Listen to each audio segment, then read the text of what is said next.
afternoon's topical questions, and we will move to the next item of business. I'm going to allow a few seconds for members to change seats for the next item of business, which is the debate on motion number S4M 06643 in the name of Dr Alistair Allen on supporting a science nation celebrating Scotland's public science engagement initiatives. At this stage, could I also ask members who wish to participate in this debate if they could press the request to speak buttons now. And I also remind the Chamber that debates on Tuesdays are follow-on debates. We don't have all members present who are supposed to be in the debate for the opening speeches. However, we're going to have to just go ahead with the debate and hope that the members join us. I call on Dr Alistair Allen to speak to and move the motion. Dr Allen, around 14 minutes, although I do say at this stage of the proceedings that we do have some time in hand for interventions. Thank you, Presiding Officer. Science, engineering and technology are, of course, shaping the world in ways we wouldn't have recognised just 10 or 15 years ago. This debate is timely, giving us an opportunity, I believe, to celebrate the work of those organisations that help the wider public make sense of the science in their everyday lives and therefore contribute to the positioning of Scotland as a science nation. So what do we mean by a science nation? Well, I think we all want to see a Scotland that continues to embrace science, a Scotland that recognises and celebrates a rich tradition of science, discovery and innovation, a Scotland where our young people build on that legacy and see their future in science and engineering, in research and in turning that research into economic benefit. Where new scientific developments can be debated and discussed by the wider public without prejudice, and where there are opportunities to explore science and to find out something new, whatever your age or ability. Admittedly, much of this will always rely on the strength of our education system and our research base, and the economic development levers that nurture business, innovation and industry. But there is a wider issue that's at the heart of this debate, and that is, how do we ignite that initial spark of interest in science in the first place? How do we encourage adults who may have been let down by science at school to re-engage with science issues affecting them, issues as diverse as climate change, healthy eating, or even vaccinations? How can we encourage debate and discussion around new and often contentious science developments that will shape Scotland in the future, from stem cells to energy use? And this is where science engagement comes in, I believe, Presiding Officer. From science centres and science festivals to outreach tours taking Scottish research to schools and communities across the country. Scotland has an impressive network of organisations that take a more informal approach to science learning. By making science accessible to a wide public audience of all ages, the science engagement sector is making a valuable contribution to Scotland.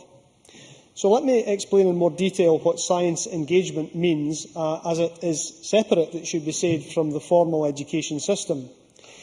Science engagement involves scientists and science communicators meeting and interacting with the public in informal settings to explore and discuss science and its importance and relevance to everyday life. It can take place in cafes, pubs, theatres, cinemas, museums. It can include debates, hands-on activities and workshops, shows and films. Scotland's 4 science centres and almost 20 science festivals provide a strong focus for making science, technology, engineering and maths, or STEM, accessible for families, young people and adults. And it's therefore relevant to focus today on the role of the science engagement sector, specifically in highlighting Scotland's science strengths, encouraging debate and discussion around topical or ethical science issues, supporting science learning for all ages and promoting STEM careers. Of course, there will always be overlap with the formal education system, and indeed many initiatives complement the curriculum and support science learning and teaching in schools. But the focus of this debate should be the opportunities for people to engage, as I've mentioned, informally with STEM. There has been, it should be said in that context, a sea change over the last decade or so, a move away from the, quote, public understanding of science, unquote, that implies that people just need to know a bit more about science, and we've moved towards more active engagement and dialogue between the public and the scientist. Now, this two-way encounter has the potential for reflective learning on both sides. For the science community, it should be said, as well as for the public. But why do we want the public to engage, to use that overused word, with science anyway? What benefits are there for society in a thriving science engagement sector?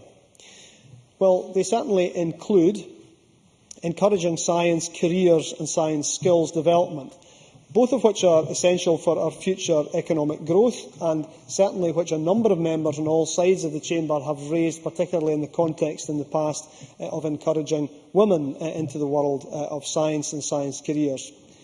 Another useful activity is demystifying science through researchers opening up their work to make science more... I will, yes? Neil Finlay. He mentioned encouraging women into science. I wonder why he's only very briefly mentioned that, and why his motion doesn't elaborate on the problems that we've got bringing women into science. Minister. Well, to be fair to myself, I did just mention it, so to say that I've only briefly mentioned it doesn't really possibly take account of what I'm just about to say later in the speech. But the member makes an important point about the need to ensure that, for instance, in an area like physics, we do redress an imbalance rather, which exists. It's certainly fair to say that across the science sector there is more of an engagement in careers for women, but there are some areas, I certainly accept what the member says, particularly in physics and engineering, where a great deal more work needs to be done and is being done. But we also need to demystify science, and this is particularly important when much science research is publicly funded. People do have a right democratically to know what they are paying for. Science engagement activities can also highlight Scottish science strengths, and we should all feel proud of areas where we lead the world, for example, our contribution in surprising areas like space science, as well as plant and animal science. And all of this can encourage debate and discussion on current and ethical issues. For example, on energy use and climate change, or on health-related issues, and this can lead to, I hope, positive behaviour change. For example, around travel choices, recycling or diet and exercise, as well as having a democratic function if public dialogue is linked to public policy development processes. I also believe it's good for scientists to be reminded that their work does not exist in a vacuum. I say that suddenly realising that for some scientists probably their work does exist in a vacuum, but speaking figuratively, that scientists realise that public reaction to and interaction with emerging scientific developments is part of the research process, and the science community must remember that too. So what is the Scottish Government doing to support science engagement? Well, first and foremost, we have a comprehensive package of annual funding, which we believe is unique in the UK. I'm pleased to announce that in 2013-14 we will continue to support the 4 science centres in Scotland with funding worth a total of £2.53 million. Our Dynamic Earth across the road in Edinburgh, as well as the Glasgow Science Centre, Dundee Science Centre and the Stratosphere Science Centre in Aberdeen are major hubs for... I will briefly, yes, yeah. Neil Finlay. I wonder if you could advise us how much it is for a child to get into Dynamic Earth. Minister. Well, the Government, I will be honest and say I do not have that figure before me, but I can accept and understand that there is an entry charge. I should say that the Government does not run science centres, although we fund them. They are run by independent trusts. So while there are certainly comparative organisations and museums that exist which are free, certainly it is not the case to say that the science centres are run by the Government directly. However, I do accept the need to ensure the maximum access, which is why through the schools we encourage and indeed more than encourage, promote access to the science centres through the schools. I've already taken 2 interventions. If I can just make some progress, I may take the member in a moment. I beg your pardon? It's entirely up to members whether they wish to take interventions and at which points. If members wish to make progress, that's I think I heard the entirely sentence their the own. intervention, but I'm prepared to take one if he has one. Could we stop having excuse me, could we stop having sedentary interventions? And I prefer if members didn't respond to them, Minister. Okay.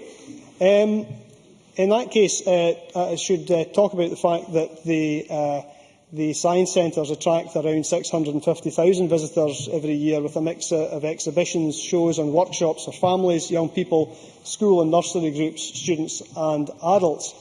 Now, while the science centres reach a significant proportion of the Scottish population, they are not easily accessed by everyone, and this is one of the reasons why we are continuing to support science festivals in towns, cities and islands across Scotland, from Orkney to Edinburgh, from the Western Isles to Fife, Caithness, Dumfries and Galloway.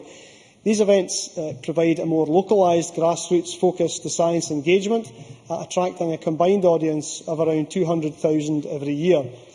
Now, many festivals are organised by volunteers and charities and could not survive without input from local scientists. I am delighted to confirm that in 2013-14 we will support 19 festivals with £251,000, and individual festivals will see no decrease in the funding offered for their events compared to that received in previous years. Indeed, the success of the Scottish Science Festivals and that of our wider science base and science engagement sector was instrumental in the British Science Association choosing to hold their annual British Science Festival in Aberdeen last year, attracting 43,000 visitors. Now, we recognise that there are still significant parts of Scotland that are less well served by festivals and science centres. Audiences in rural areas can feel remote from the nearest hub for science engagement, and even in our cities and towns there are many people who would never consider visiting a science centre, a festival, a museum or other venue where science engagement activities take place. Because of this, in the last year we have pioneered a new approach to encourage science communicators to think more widely about their audiences. The new Talking Science grant scheme is an annual competition that challenges the sector to take science directly into communities in rural or deprived areas. In 2013-14, £250,000 will support 14 new projects expected to reach 78,000 people, as well as 16 projects continuing from last year.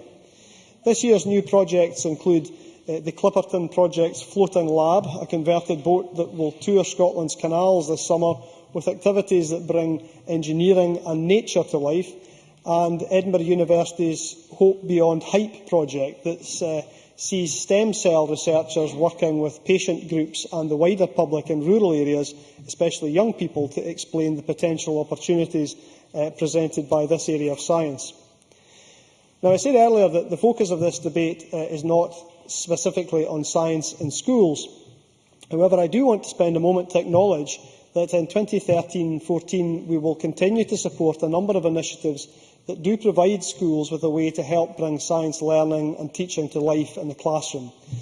For example, Edinburgh International Science Festival's Generation Science Tour, that takes workshops and shows to more than 50,000 primary pupils every year, the Institute of Physics Lab in Ilori, taking physics activities to 10,000 secondary pupils every year, STEM clubs in schools through the SCDI's Young Engineers and Science Clubs, and STEMnet's advice service, both of which help teachers set up and run a science club, and all of this in addition to the Big Bang Scotland to be held in Glasgow next month.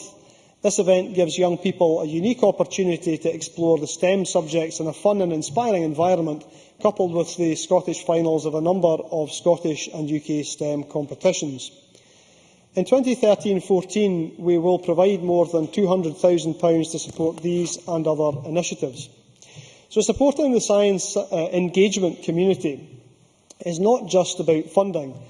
As well as our work with the organisations already mentioned, the Scottish Government already works with a number of other science engagement providers by making connections and helping to drive partnerships and collaborations.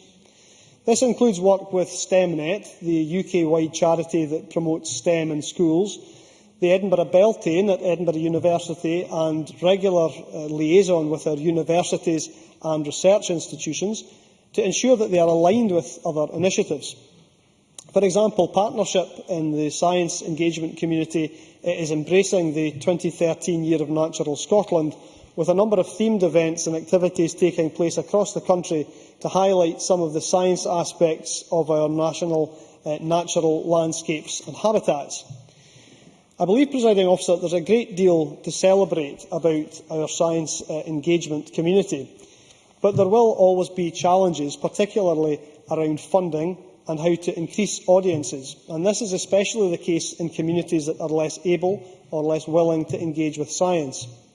There is clearly a role for science communicators, industry and academia to play their part, and I know that there are many initiatives out there that involve collaborations between these three main areas. But there is also a role for colleagues in the Scottish Parliament. We can help raise awareness of the opportunities available, many of which are free of charge, for our local schools and communities to find out more about science. Colleagues in Inverness, Glasgow and the Borders may be interested in attending science festivals in those areas over the coming few weeks. And I am sure that many of you will want to encourage schools in your own constituencies to attend the Big Bang Scotland event in Glasgow on the 14th of June, to compete for prizes or just have a great day out immersed in science. By way of conclusion, Presiding Officer, the science engagement sector in Scotland is clearly thriving and playing an important role in helping scientists and the public come together. By making science more accessible and exploring the opportunities and challenges posed by current research and new developments, we can help ensure that the wider public has the tools they need to make informed decisions on issues that affect their everyday lives. This is an important aspect of building a science nation, and I look forward to continuing to support our diverse science engagement sector in the future in achieving just that. Thank you very much, Minister. Before we move on, I am pleased to advise the Chamber that all members are now present. However, I think some clarification is required. I received an apology for which I am grateful for from Sandra White, MSP. However, like others, I think Sandra White thought the debate started at 2:20. Can we just clarify that on Tuesdays, topical questions and the whole session begins at 2 o'clock? We may have no topical questions, we may have one, we may have two. We have no idea how many supplementaries may be coming forward. Therefore, the Business Bulletin for debates quite clearly states that everything is a follow-on. There are no times, and therefore a debate on a Tuesday afternoon does not have a start time of 2:20. However, all members are now present, and I now call Hugh Henry there's no amendment, sorry. Call Hugh Henry with around 10 minutes and still time for interventions if you wish to take them. Thank you, Presiding Officer. The Minister mentioned the Big Bang Festival on a couple of occasions. I suspect that the 2 hours and 50 minutes that we are devoting to this debate this afternoon will be slightly less educational and slightly less entertaining than spending 2 hours 50 minutes watching reruns of the Big Bang Theory, which might be commended to people, because I actually think that we've missed an opportunity here today. Just a few months after a debate in science, we had the opportunity to actually do something that had a focus, an intent and a purpose. Now, there is nothing in the Minister's motion that I would disagree with, and indeed there is nothing in what the Minister said that I would disagree with. The problem is, I am not sure that it takes this Parliament, or indeed anyone else, that much further forward, other than us all standing up today saying how much we agree with each other about the significance and the importance of science. And one of the things that we might want to reflect on as a Parliament is, can we look at different and better ways of doing our business and different and better ways of engaging with the public? Because given the significance that the Minister clearly attaches to science, and that the Scottish Government, he says, attaches to science, then we could have had some of our committees, indeed maybe doing joint committee investigation into different aspects of science. 2 hours and 50 minutes for the people here today could actually have been better spent on a round table with scientists, with academics, with teachers, and indeed with students and with pupils, actually finding out what are the issues that worry people and what can be done to drive the encouragement and the debate of science forward. Sandra White. I thank the member for taking the intervention. The ideas that he puts forward, I would put to him, you have a business manager, which obviously meets the business team. If you had this idea, why didn't you give it to the business manager so he could propose this to the Parliament, instead of waiting till a debate and basically rubbishing it, where I think I've got some worthwhile things to say about my Kelvin constituency and the involvement they have in science.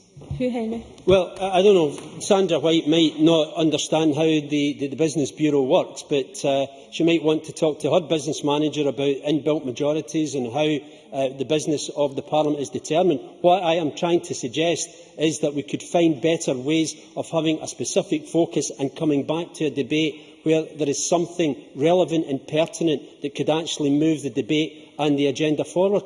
I have no doubt that Sandra White will have a lot of interesting things to say. I'm sure other speakers will have interesting things to say. The point is, today I suspect that we'll all stand up and agree with each other about the significance of science, the importance of science, and ponder about how we encourage more people to engage in science. And what I am trying to suggest is that we are missing an opportunity to actually take this another step forward from the debate that we had just a few months ago. I cannot disagree with the need to encourage more young people into science. And part of that is about looking at how science is taught in schools, and I accept that. And some of the initiatives that will no doubt flow from Curriculum for Excellence, I think, will make a significant contribution to that. But there is also a challenge to us all, and indeed we've said this before in previous debates, and this is part of my frustration, but there is a challenge to us all in how we make young people see the relevance of science as in terms of academic study, but also as career paths to follow. We still are not doing enough, and that's not because of the sterling work that's been done in our universities, and indeed many of them are thriving despite that problem at an earlier stage. We have a problem that starts from early years and it goes through our whole education system, because young people do not see the necessity, the value, but worse, they do not see the opportunities that science can bring. And that requires investment, it requires focus, and it requires a change of emphasis. My colleague Neil Findlay asked the question about women and why there was no more attention paid in the motion to the need to engage women in science. That is a glaring weakness in everything that we do and say. When we look at the number of women who are coming out with suitable qualifications and yet not following that through in terms of academic pursuits or career pursuits, then we have to ask ourselves why, and what does that mean in terms of wasted opportunity for our country. Because there is no doubt that if we are to thrive, and we can have all the debates in the world about inward investment, about call centres, about our financial services and so on, all of which make a significant contribution to our economy. But there is no doubt that if we are to thrive as a successful country in the 21st century, then we need to do more to improve engagement in science, technology and engineering. Coming up with the cutting-edge ideas, being able to develop them here and sell the ideas abroad are what will make this country successful. And we cannot afford to ignore women in the way that we continue to do when it comes to engagement in science and technology. There is a fundamental and a structural problem in our country that we are not addressing properly. You know, Nehru, the first Prime Minister of India, stated, who indeed could afford to ignore science today? At every turn, we have to seek its aid, and the future belongs to science and to those who make friends with science. And that's true for 21st century Scotland. And the people who are engaged in science in our universities know the significance of that.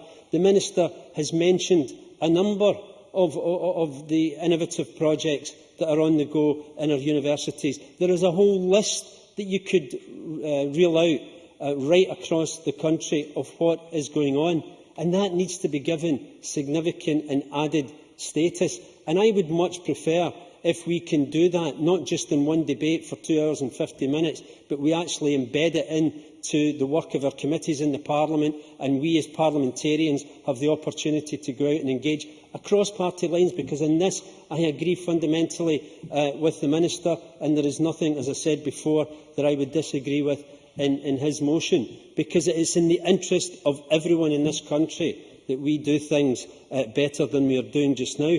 But there are certain worries that do need to be addressed, and the significant worries in order to not just fund science festivals or science centres, the significant worries about making sure that science has a future come from, yes, investment, but also come from access to Research Council funding for our universities.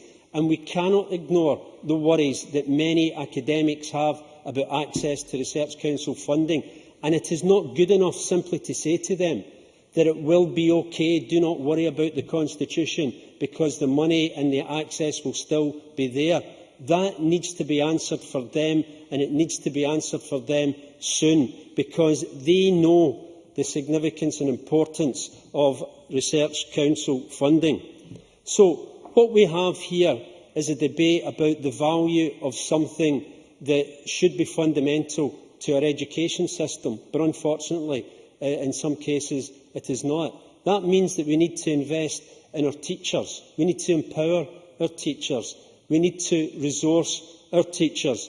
And as I said before, Curriculum for Excellence will give us some opportunities in that direction. But equally, we cannot ignore the damage that has been done to cuts in CPD funding and access to CPD courses that are facing many teachers across Scotland, because teachers need to make sure that they are up to date with all the developments that are going on, so that they are confident and empowered to teach their pupils. Because if they don't have the enthusiasm, the knowledge and the wherewithal, then they will not enthuse and motivate the next generation of scientists that we so badly need. So, maybe let's take this debate as a wake-up call to say that science is important, that we should not devalue and underestimate it. But let's maybe see if privately, even not in the confines of this chamber, that we can sit down and discuss and debate how we can actually move this agenda forward and come back with debates that will engage people, that maybe actually fill the gallery with people desperate to know what we are wanting to do in the advancement of science. Because without that commitment, without that understanding of the significance of science, then we will face certainly a very bleak future. But when I look at the enthusiasm and the technique and the knowledge and the skills that are available in our colleges and in our universities, then I am confident that we can do something that will really make a difference. Thank you. Thank you very much. I would be grateful if members who wish to speak in the debate could press the request to speak buttons, and that's particularly important if members make an intervention. You need to repress your request to speak button. I now call on Liz Smith, 7 minutes, and there is time for interventions if you wish to take them. Thank you, Deputy Presiding Officer. Can I apologise for the fact that both myself and Ninette Milne were late for this debate?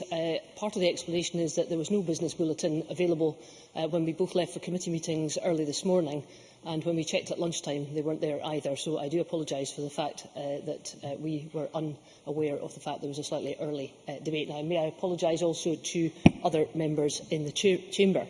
Now, I note also that one of the amendments to this debate was not selected, which again I regret, because on Thursday last week several members were very privileged to listen to a group of pupils from Perth High School who had come to Parliament to press their case for higher geology, one of the subjects that is currently under threat of being discontinued by SQA in 2015.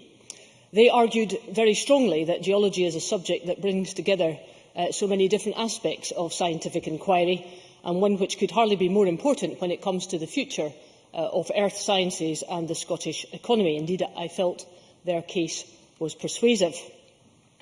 Now, despite the fact that I am very firmly wedded to the social sciences, I cannot stress enough the intrinsic educational value that the study of science brings to our students throughout our schools, colleges and universities. Science, as opposed to the arts and social sciences, provides a distinctive discipline of positive inquiry that is quite different from that in other subject areas. It is abundantly clear that Scotland is very much at the cutting edge of many research projects in science, but it is also abundantly clear that we need to do very much more to encourage a greater uptake of the STEM subjects, and I take the point from the Labour benches, particularly for women, and ensure that there is a greater understanding of how they can be applied in modern industry and commerce. Science encapsulates what is around us as human beings, as well as what is around the planet, and the growing breadth of its inquiry, thanks largely to the application of increasingly sophisticated technology, is in great demand and is both exciting and creative.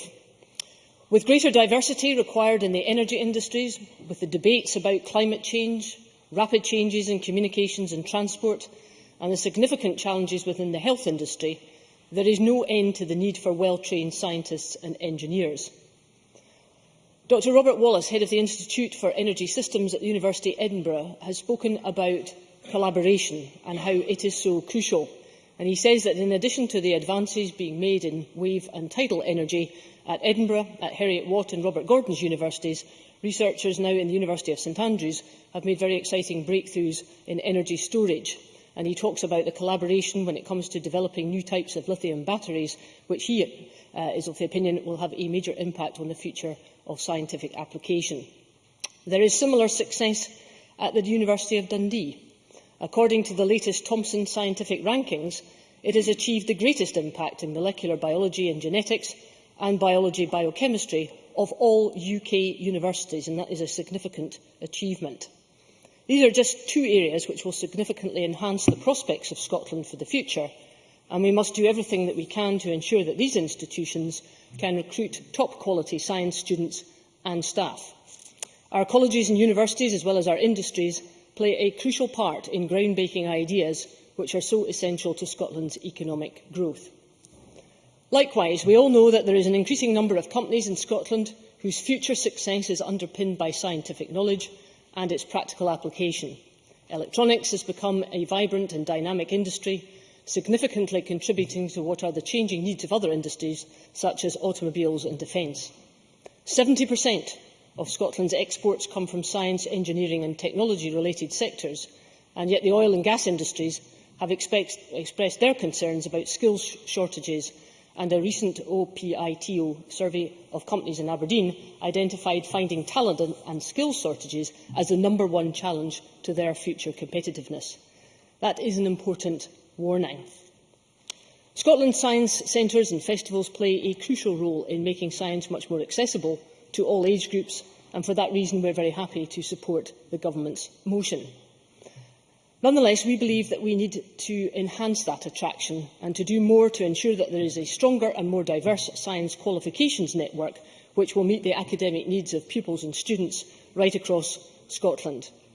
This is not just about boosting the profile of science within the curriculum, but ensuring that we make it as easy as possible for students to gain qualifications and work experience in the related industries.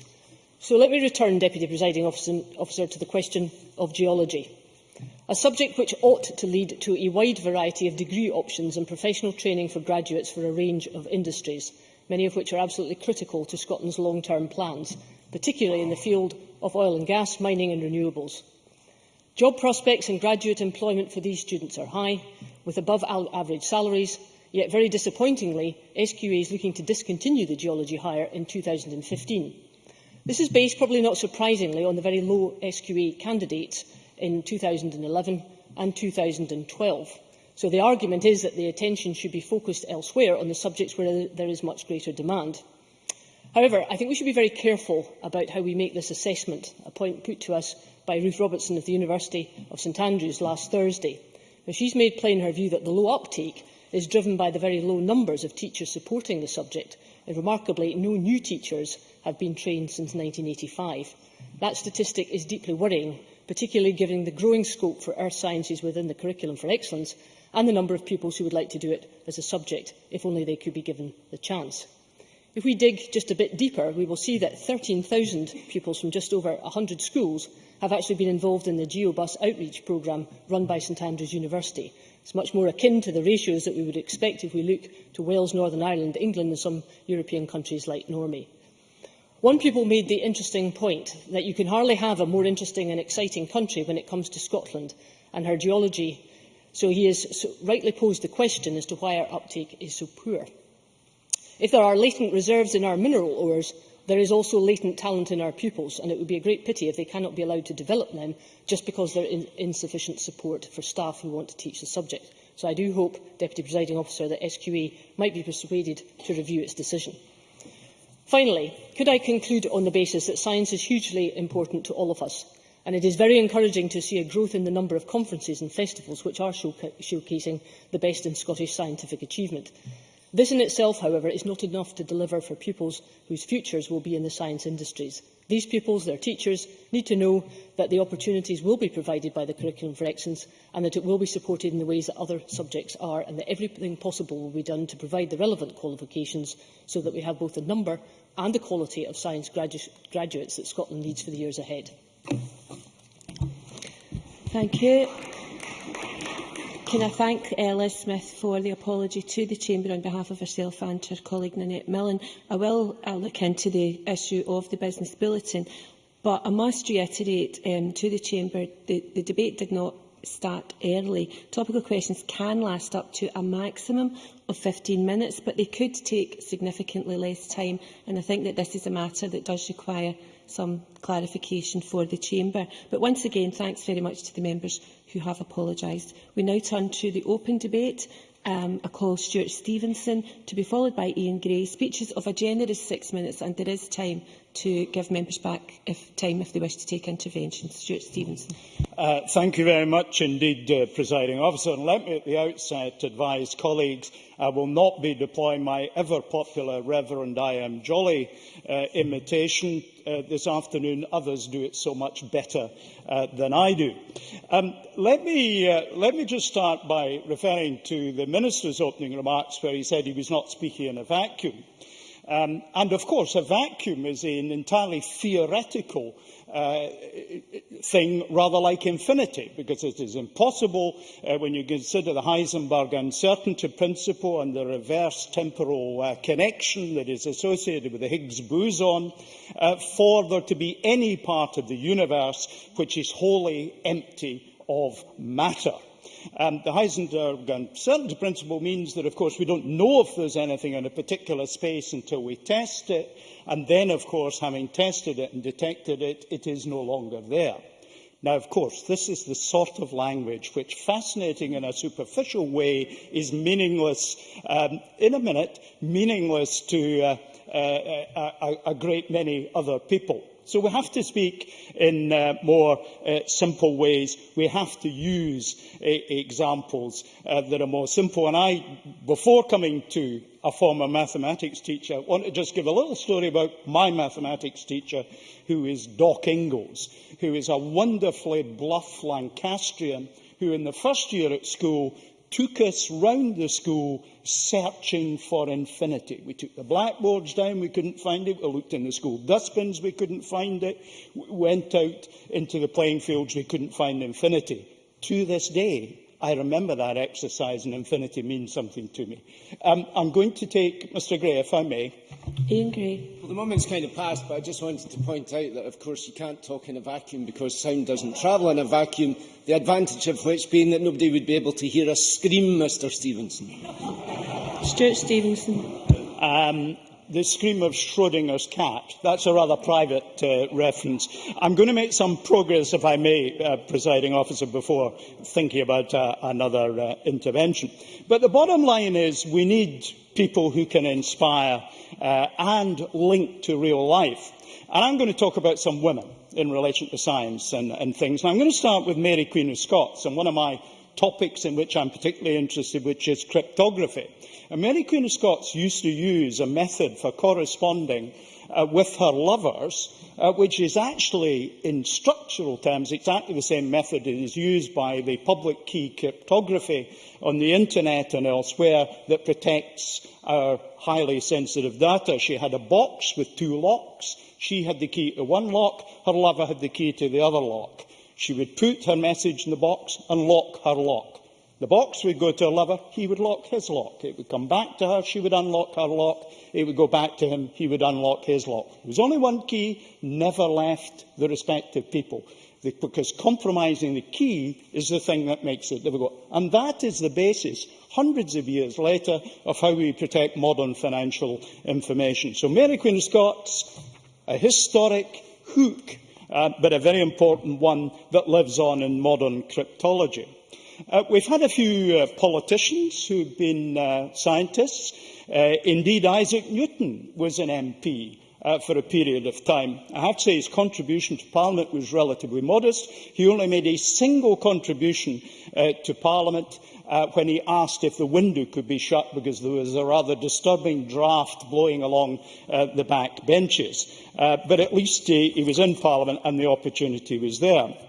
I want to speak about another woman, Ada Lovelace, who was Charles Babbage's programmer.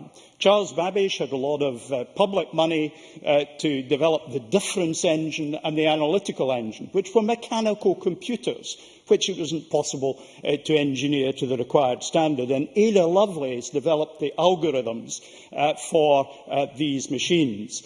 Another woman who, in the modern age, was Rear Admiral Grace Hopper, who developed the language which is still used in commercial programming today, COBOL, retired 3 times, was brought back to the United States Navy because she turned out to be indispensable. After 2 retirements, she was brought back, died in harness as a researcher at the age of 86. There's plenty of women around. We just have to get the message out. The relationship between scientists and public discourse is often a little uncomfortable one. We think of the first computer being the Mark I, the computers in the United States. Actually, the first computer that was capable of being programmed was built by a post office engineer called Tommy Flowers, who was based at Dollis Hill Laboratory in London.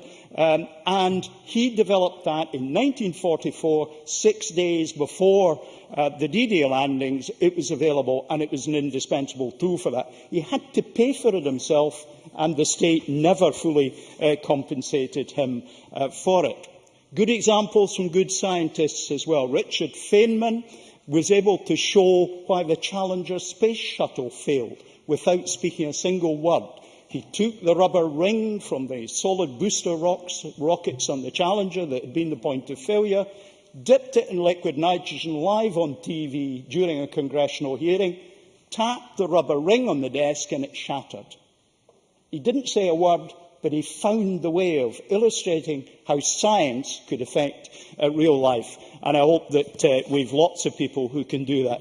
Let's think just briefly in my concluding remarks, Presiding Officer, a few people who are scientists. And actually, I have Ian Gray on the list, and I have Richard Simpson on the list, Sam Galbraith, and of course Jack McConnell, I think, took forward tobacco legislation because he understood many of the scientific arguments. It's not always good news. Margaret Thatcher was the first and only Westminster Prime Minister she was a chemist, and one of the first things she did was to cut grants for chemistry research. Let me just close by quoting another woman, Dorothy L. Sayers, who put into the mouth of Peter Wimsey, the detective that she wrote, perhaps something very important about science. Peter Wimsey, she has, saying, "The only ethical principle which has made science possible is that the truth should be told all the time. If we do not penalise false statements made in error, we open the way for false statements made by intention. And a false statement of fact made deliberately is the most serious crime a scientist can commit." Scientists are our guardians of truth and knowledge, and we should do everything we can to support them and encourage others, especially women, to follow in their illustrious footsteps. Presiding Officer. Thank you very much. I now call Ian Gray to be followed by George Adam. Thank you. Nokia once ran a series of ads in which an overblown voiceover followed a very ordinary-looking people doing very ordinary things quite anonymously, taking the bus home from work and so on. The point was that they were the scientists behind the communication technology which was daily revolutionising our lives. They were, of course, not the celebrities the narrator was implying, but were completely unknown.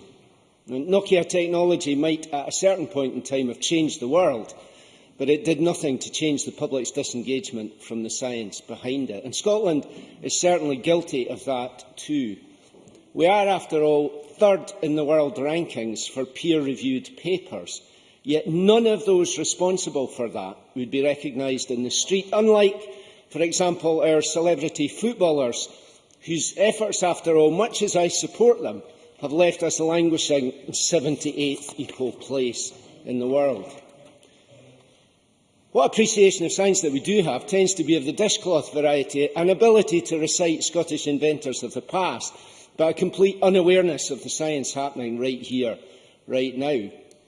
And yet Scotland still is profoundly a science nation, with last year's Institute of Physics report showing that physics-based businesses in Scotland, from electricity generation to transport, contribute £8.5 billion to the national economy and employ more than 100,000 people. That is significantly more than, say, for example, the financial services sector.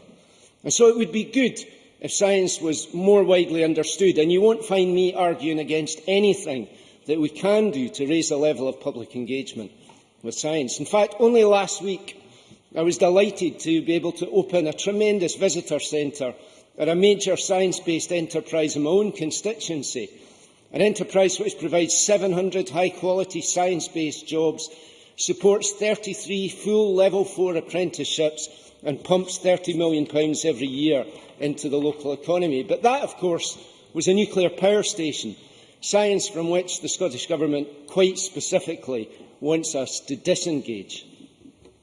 Happily, just down the road from Torness, at Dunbar Primary School, they've created their own remarkable science event, the Dunbar Science Festival, initiated entirely by a group of parents.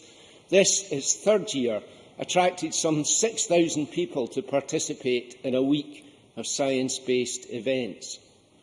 And that festival was timed to coincide with Science and Engineering Week, in which I also participated by going back, as Mr Stevenson has indicated, to my first profession and teaching a science class in Law Primary School in North Berwick. In that lesson, we calculated the speed of light using chocolate buttons and the microwave oven from the staff room. I had a great time, and the pupils loved it when I set the microwave on fire. But what is good about both those events is that they were both supported by the Scottish Government. Funding for Science Week was £23,000 split between 47 schools and 30 public science sessions. Dunbar Science Festival got a share, £6,000, of £121,000, which was split 8 ways, with half of that going to Edinburgh Science Festival. So that's good, but it adds up to £144,000. Now, in this same year, the government found £7 million to promote a movie which already had the corporate power of Disney Pixar behind it. They found £500,000 to send the First Minister to America to promote the Ryder Cup. And they even found £250,000 to pay for a reenactment of the Battle of Bannockburn next year. But their celebration of science for Science Week commanded £144,000. Now, I've listened to some of the figures the Minister outlined in his opening speech, and I'm glad that this funding will be more this year than last year. But I have to say that the additional 100,000 or so hardly constitutes a game-changing new investment in public science engagement. And what does that say about the real priority that ministers give to science? Just last week, the Royal Society of Edinburgh commented on qualifications for primary teachers. They are clear that the suggestion, which is current, that primary teachers should need a higher in a foreign language, but not in a science, sends completely the wrong signal. They are clear that that says absolutely the wrong thing about the real priority that we give to science. And it flies in the face of the recommendations of the Government's own Science Advisory Group. Adamson. Recognise that part of the reason for actually teaching two foreign languages to people between Primary 1 and Primary 6 is because of the changes in the neural connections it makes in their brains, which actually improves academic outcome in all levels for these young people. Of course, I do understand that, but I think the member also understands, because we've debated this before, just how important it is to inspire young people in science at the earliest stage possible, and the later you leave it, the harder it gets.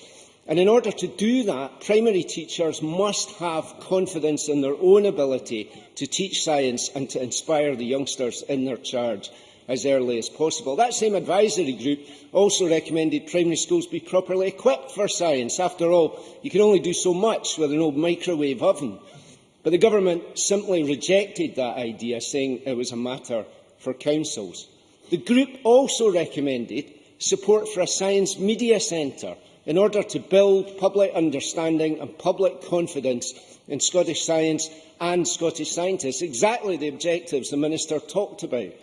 But to that suggestion, Scottish ministers responded that there is already a UK Science Media Centre based in London, and they have a list of Scottish scientists. So we can pass this Government motion today. After all, what is there to object to in it? But in doing so, we are really damning the Government with faint praise for a faint-hearted effort.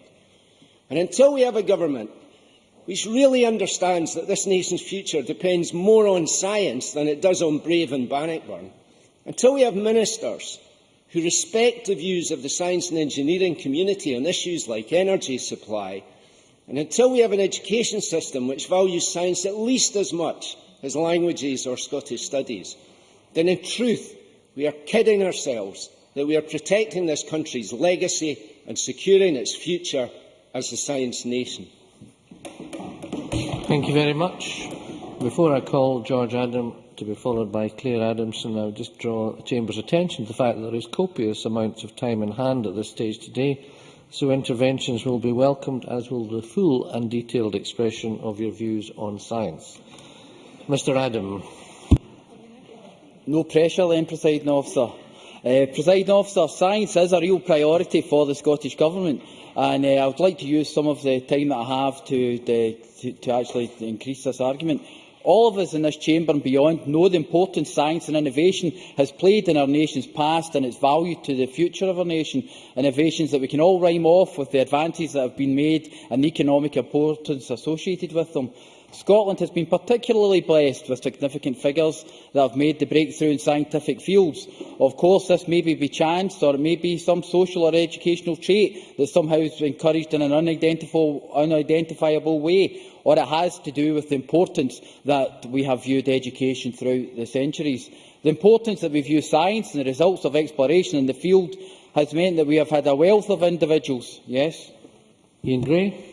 I think in looking at why Scotland has done so well in the past, it's quite interesting to note how many of these great figures and their discoveries and ideas were promoted at the time of the Enlightenment, immediately following the Union. Perhaps that might be an explanation Mr Adams is looking for. George Adam.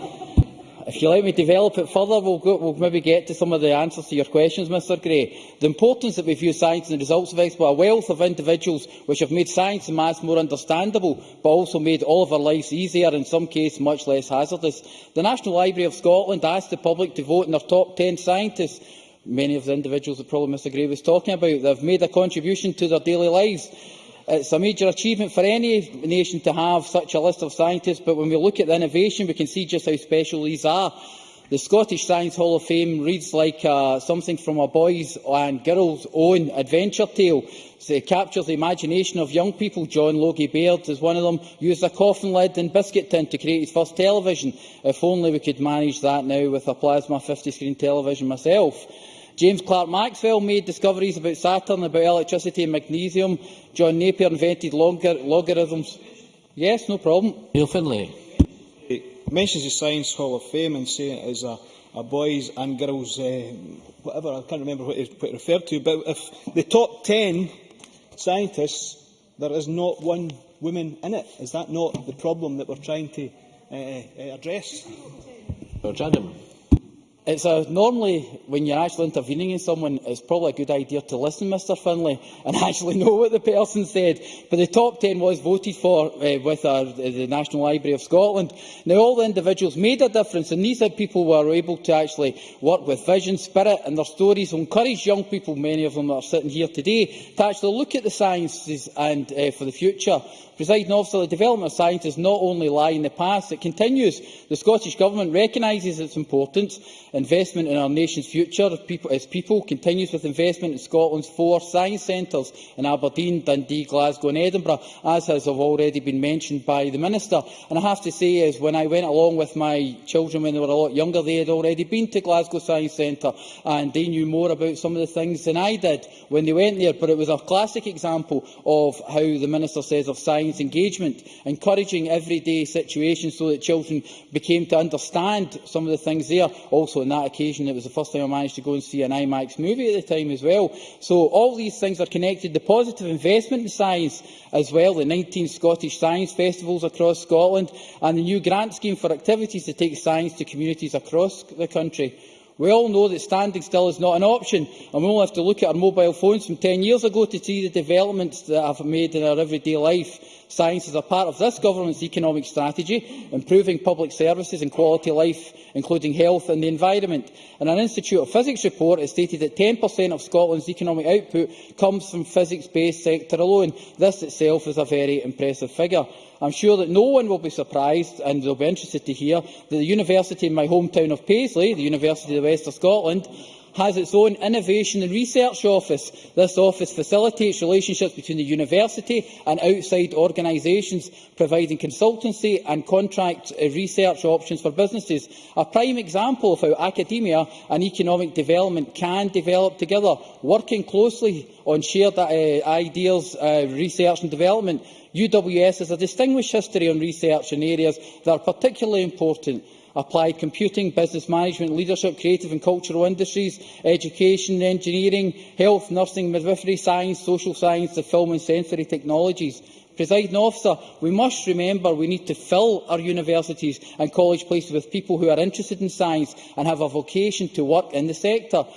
Paisley University of the West of Scotland has a reputation of enrolling undergraduates from wide-ranging backgrounds keen on making science their chosen career. Getting people to this stage of enrolment means that they need to be enthused and encouraged to look at science as the employment option they want to take forward. This is why the Government has invested in our 4 science centres, unlike the lack of investment south of the border. That is why funding is provided for 19 science festivals across Scotland. That is why Talking Science grant scheme is funded by the Government, bringing science direct to our communities.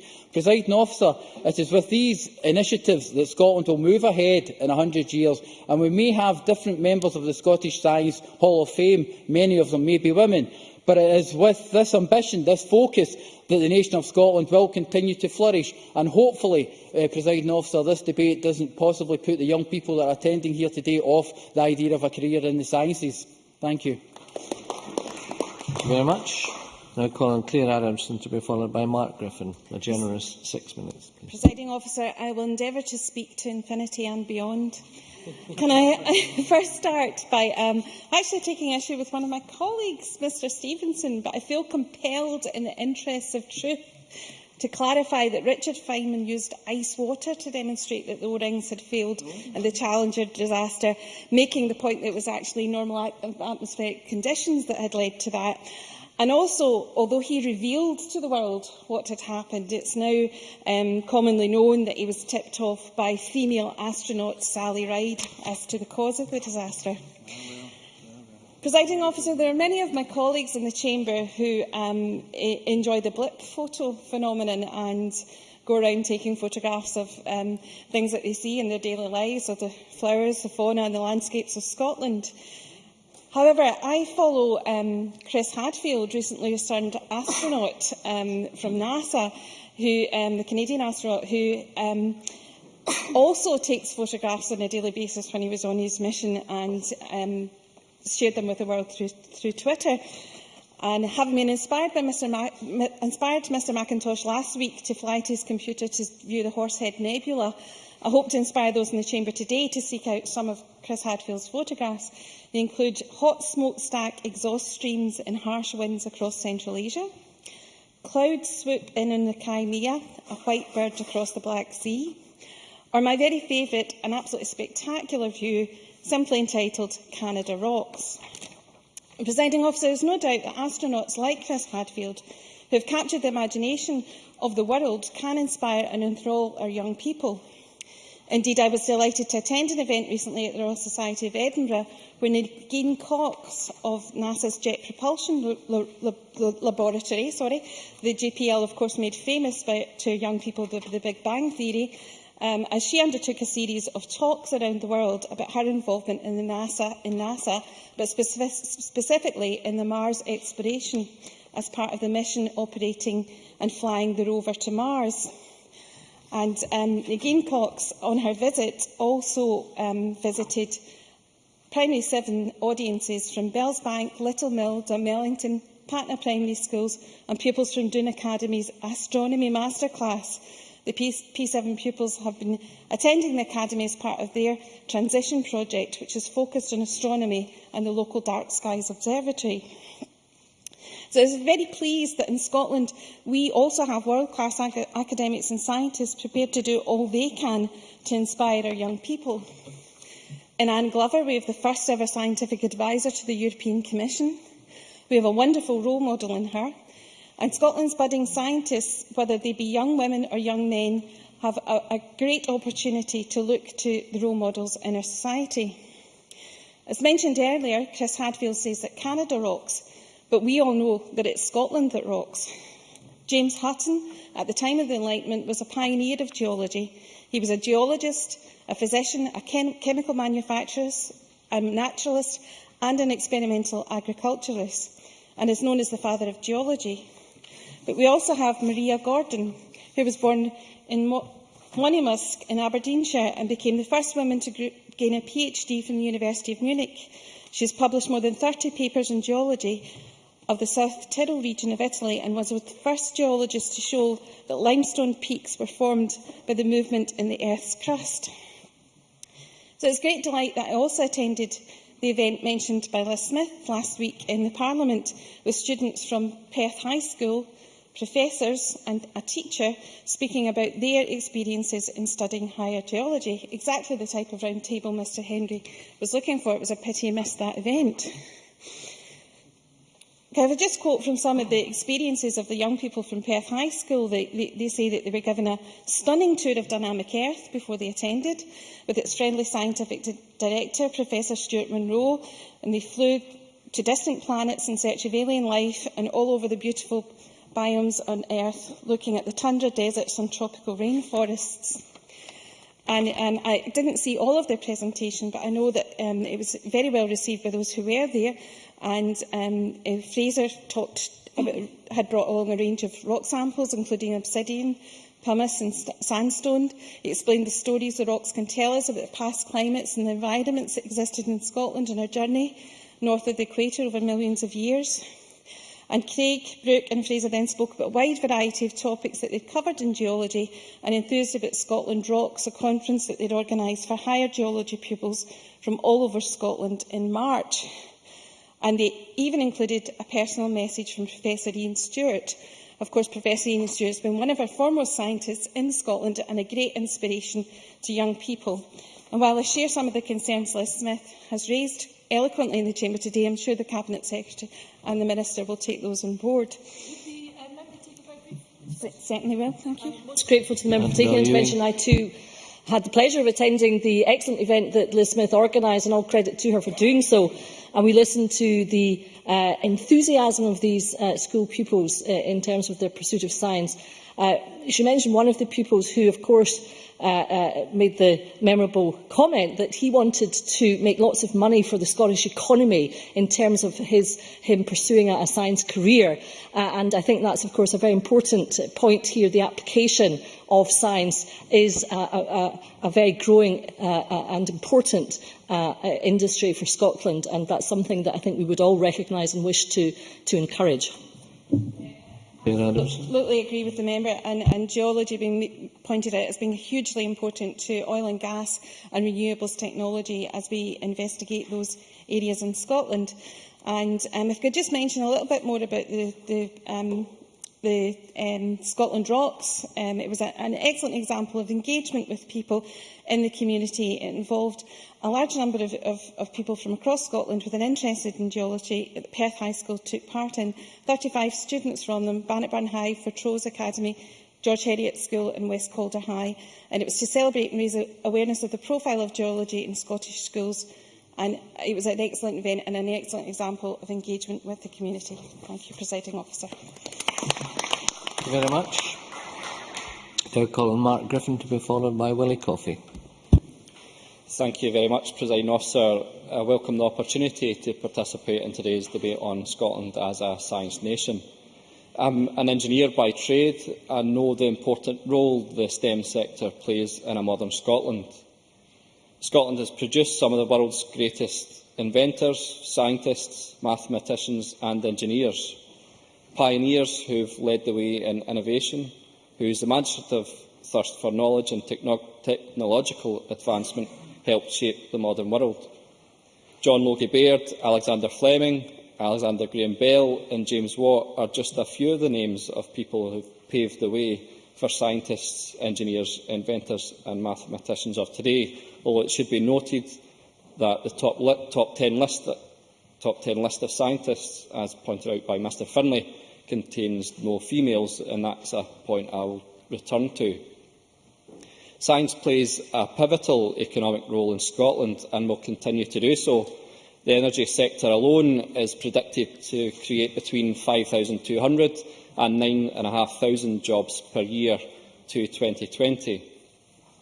It's important then that we do everything in our power to promote science, to make it fun, interesting and accessible.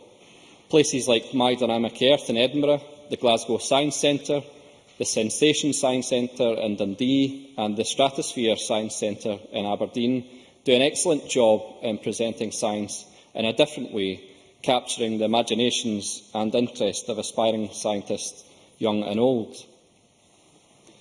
As excellent as these facilities are, and as welcome as the Scottish Government's support for the 18 science festivals held here in Scotland this year is, there is a lot more that needs to be done. The real questions facing the Government are how to bridge the gap in science learning across Scotland, to ensure that young people in less affluent communities have access to a quality science education in schools, and to broaden the appeal of science and technology to females as well as males. It's important that ministers work closely with local authorities to ensure that primary and secondary schools have the necessary equipment to provide a positive learning experience from an early age. It's equally important that guidance is given to teachers, particularly at primary school level, on science teaching.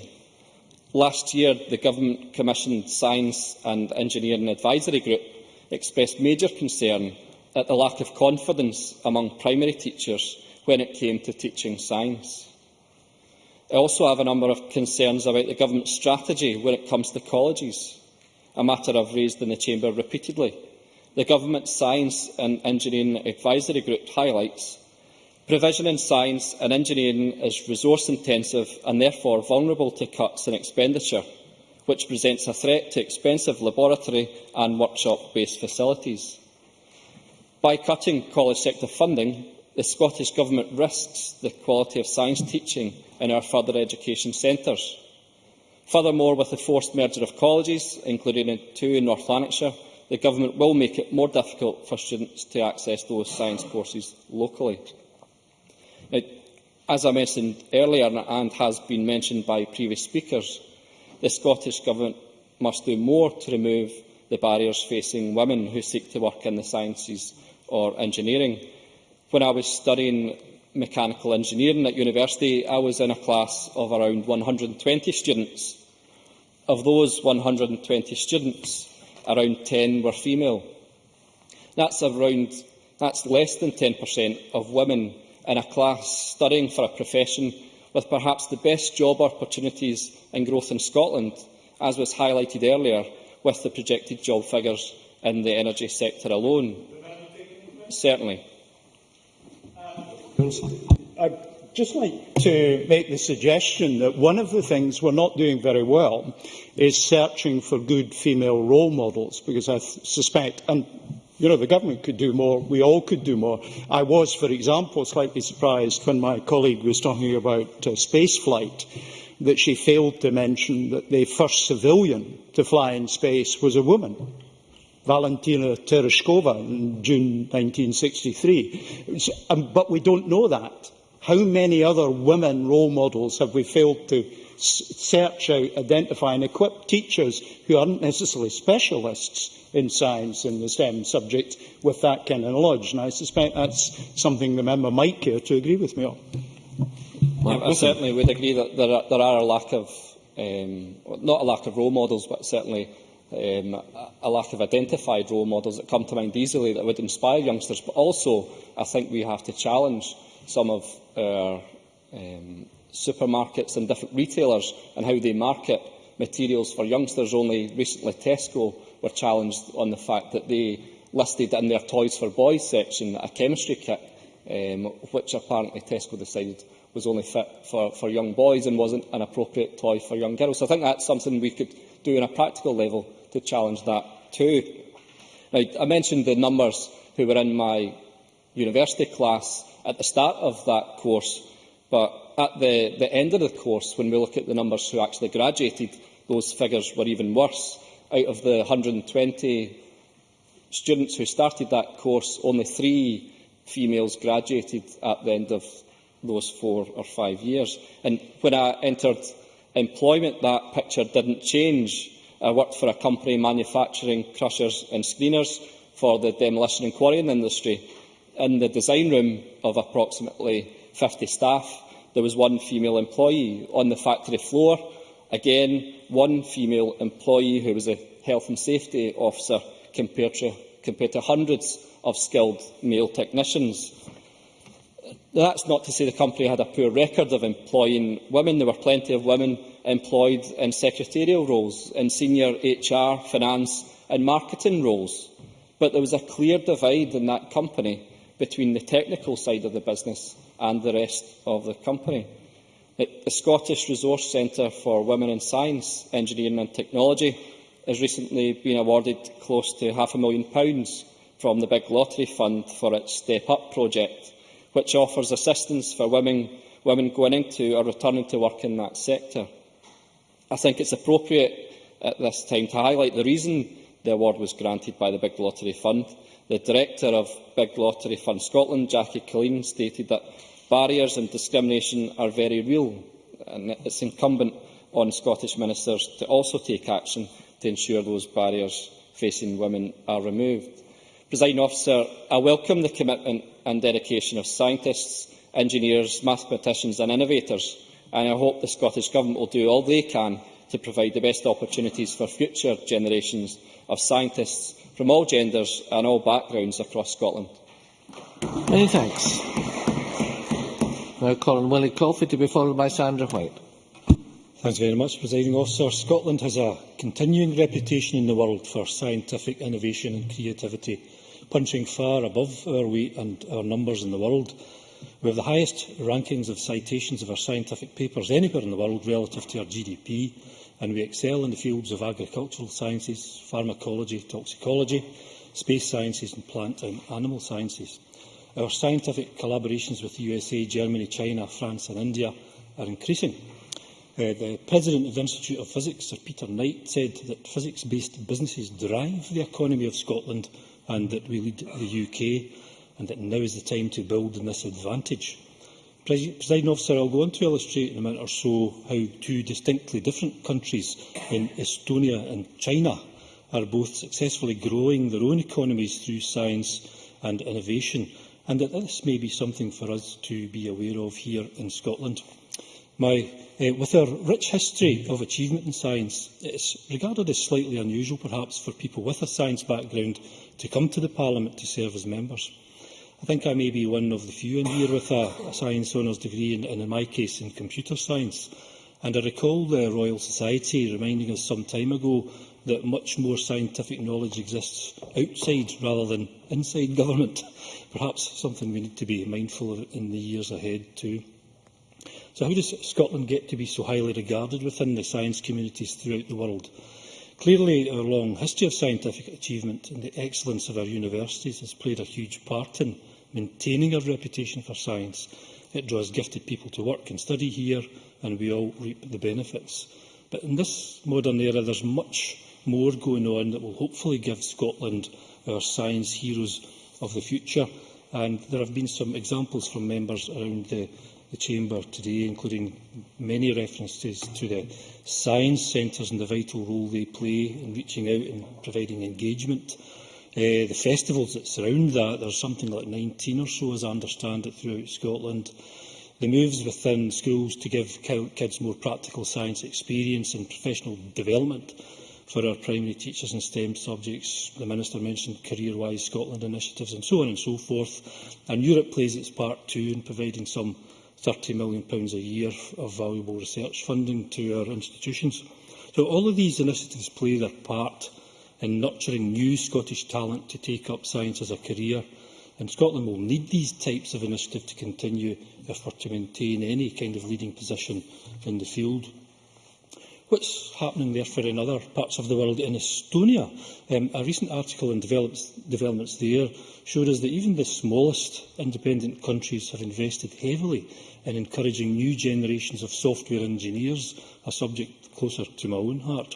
A country of only £1.3 million and part of the Soviet Union as recently as 20 years or so ago, Estonia has embarked on a programme to train and develop new generations of software engineers.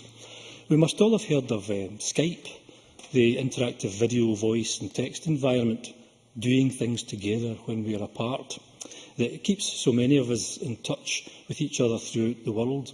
This was invented by Estonian software engineers and sold to Microsoft only 2 years ago for $8 billion.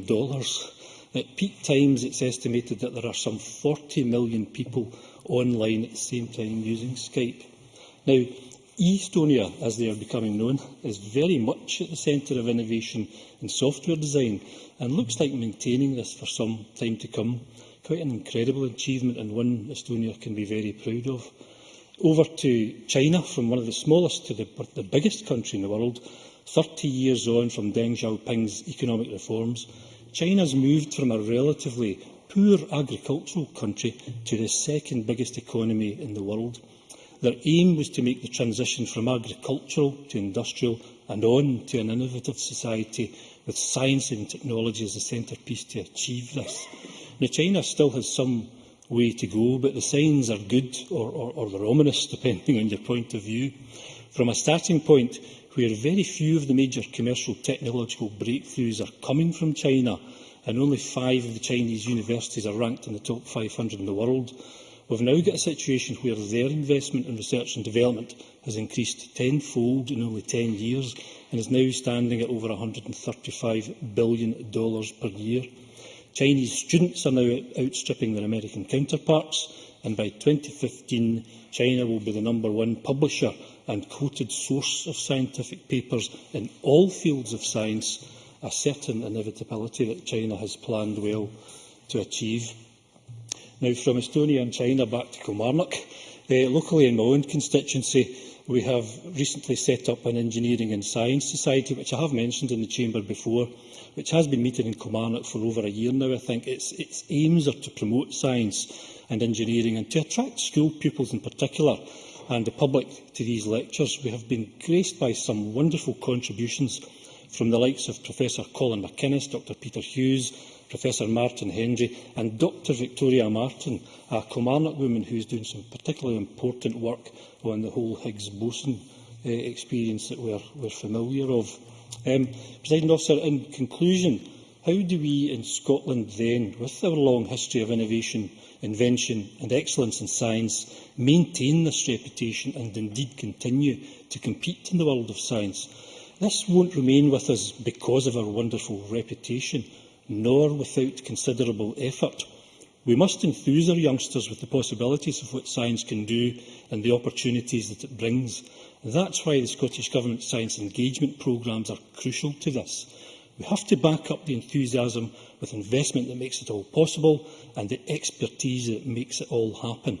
Money isn't everything, but it does help. Creativity, ingenuity and inquiring minds are the real keys to success. Scottish scientists, in my view, have always had these traits, and I'm convinced our current generation of scientists will continue to lead the way. Thank you. Thank you very much. Now call on Sandra White to be followed by Liam MacArthur, a generous 6 minutes. Thank you very much, Presiding Officer. Presiding Officer, yesterday I attended the Glasgow Science Centre to present awards to pupils on behalf of the Prince's Trust. The morning started off with a number of experiments and pupils joined in and ended with the pupils having the opportunity to participate in all that the Science Centre has to offer. And certainly the pupils that were there and others who were queuing up to come in certainly enjoyed the experience. And if I can just have a wee punt for the Glasgow Science Centre, just under 800,000 visitors have visited there 2010, 11, 12, 13, the largest number of visitors of any of the science centres in Scotland. So I think that's fantastic for the Glasgow Science Centre. Now, members may recall that I raised a question with the Cabinet Secretary of Education in regards to the announcement of Scottish Funding Council's innovation centres and the participation of businesses within that. Now, I requested a list of the businesses, and I do have them here. Now, I won't read them all out. I just want to make a point in this particular issue. Sensors and Imaging Systems Innovation Centre, out of about 20, there's the University of Glasgow, University of Strathclyde, Glasgow Caledonia University, and Scottish Universities Physics Alliance. Industry partners include BP International and IBM, SME partners in Gas Sensing Solutions. Other public partners is the UK Astronomy Technology Centre, and the Stratified Medical Scotland Innovation Centre is Health Service Scotland. Industry partners GlaxoSmithKline. Now, the reason, and anyone can get them, I'm certainly happy to send them a copy, or sure the Cabinet Secretary would too. The reason I'm reading these out is the fact that I think we've got to realise that, and the point I'm making as well, is that science does not operate in a vacuum, if you'll pardon the pun. Indeed, science is a discipline which basically is very wide-ranging, and when we mention about encouraging more women into science, and certainly Neil Griffin's remarks were absolutely Griffin's remarks were absolutely spot on of encouraging women in. It's terrible that the toys are designed for boys, as I say, as well. But I think we also have to make more of the fact that science isn't just this pure science. It actually, is over all disciplines as well. Maybe we'll be able to encourage more women in that particular aspect of it. Now, after asking the question, I'm glad that Hugh Henry's back now, because I wanted to mention it when Hugh Henry was here. After I asked the question, I did receive an email from a researcher, which goes on to say, very pleased that I'd asked this question in regards to the science as well. And they go on to say, basically, the Medical Innovation Centre is particularly exciting as a partnership between university research, industry and healthcare should bring great benefits and advances in healthcare. And that's what I was trying to point out. It's not just a specific science. Now, they also go on to say that I am delighted that the Scottish Government has allocated time to debate the importance of science and technology in Scotland, and on identifying good practice and public engagement in science. As a researcher, I have benefited from access to the Inspiring Challenge training programme at Glasgow Science Centre, which gives researchers the skills to design activities to get young children interested and excited by science. Now, I thought that's basically what the debate was all about, and what we're trying to encourage. Mr Henry, was a good debate and letting you know what is actually happening there. And this came from a researcher and nobody that's involved in politics, basically. They're going about getting young children interested and excited by science, and basically they mention the fact that these days are hosted at the Centre for Meet the Expert Days. And I will be putting these skills to practice, and this is the person who sent the email. We're putting these skills to practice. There's a group of primary school children who are coming to visit our lab at Glasgow University to explore plant pigments on Tuesday as part of a wider programme of activities to celebrate Fascination of Plants Day. And I think the Minister perhaps touched on that particular one in his opening remarks. He also goes on to say, I'm also participating in more public engagement activities at Botanic Gardens on the 11th of June, also organised by the Plant Science Group at Glasgow University, and hopefully these local examples highlight how scientific researchers are engaging with the wider community in Glasgow and beyond. And I think it's important that we get that particular part in, engaging with the local community. What better way of doing that is going out to the local community and having the local community come visit the labs as well, if you want to get them interested in science. And that is all genders and not just men as well. And I think that's where we have to start at a very, very early age to do that particular one. And now, many people have mentioned, I can't remember, I think it was Liz Smith, the Conservative, certainly, I think the amendment you were putting in was going to mention this anyway, basically highlighting that teachers should have scientific qualifications but before they actually enter the profession, and that's from primary school. But however, I do think we should take note of the comments that's been made from Susan Quinn, the EIS President. Now, Susan Quinn goes on to say, we want our teachers to be as well qualified as possible, but there is an argument that if you start looking and being prescriptive about particular subjects at higher, other than English, then you close down looking at potentially good teachers. And I think that's something that people should, look at. I'm not a scientist by any manner of means. Yes, I will. Ms Smith. It's a good point. In this month's advice paper from the Royal Society of Edinburgh, they make the very strong point there's a happy balance to be struck. And particularly when it comes, Mr Gray, who's not in the chamber just now, will like this, that they talk about mathematics being the language of science, and what they're asking for is that the primary school staff across Scotland have a balance of qualifications right across the disciplines of science, the arts and social sciences, and I think that's quite an important point they make.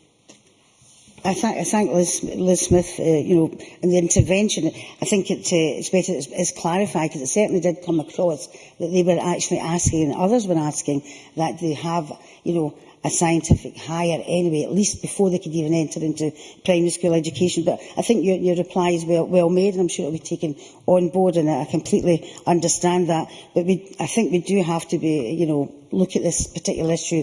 We can't turn away perfectly good teachers just simply because they don't have that particular higher. But as you said, it's in all disciplines as well.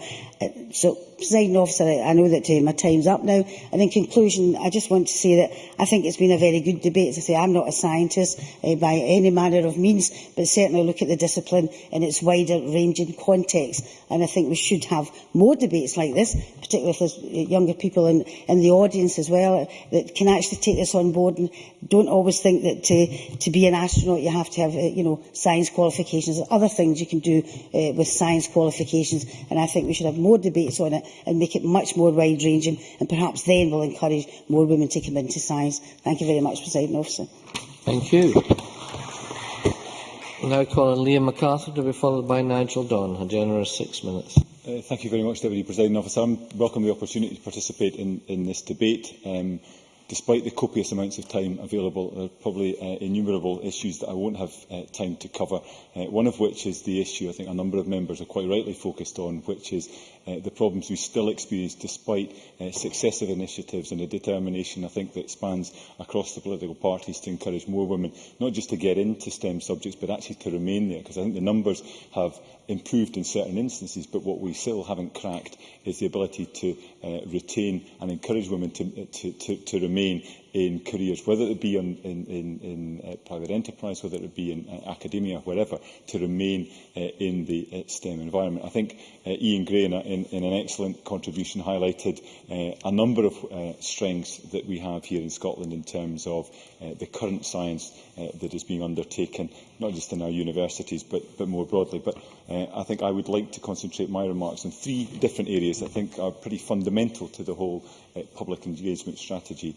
One is in relation to festivals, secondly science centres, and thirdly in terms of scientists themselves. Now, the issue of science festivals is a shameless way of me segueing into referencing the Orkney Science Festival, one of the 19 festivals that are supported around the country, and welcome though that funding is, the driving force behind this and making it happen over the last 15 years has been Howie Firth, who I'm indebted to for his insights ahead of this debate. The Orkney experience, I think, demonstrates the breadth that science can cover.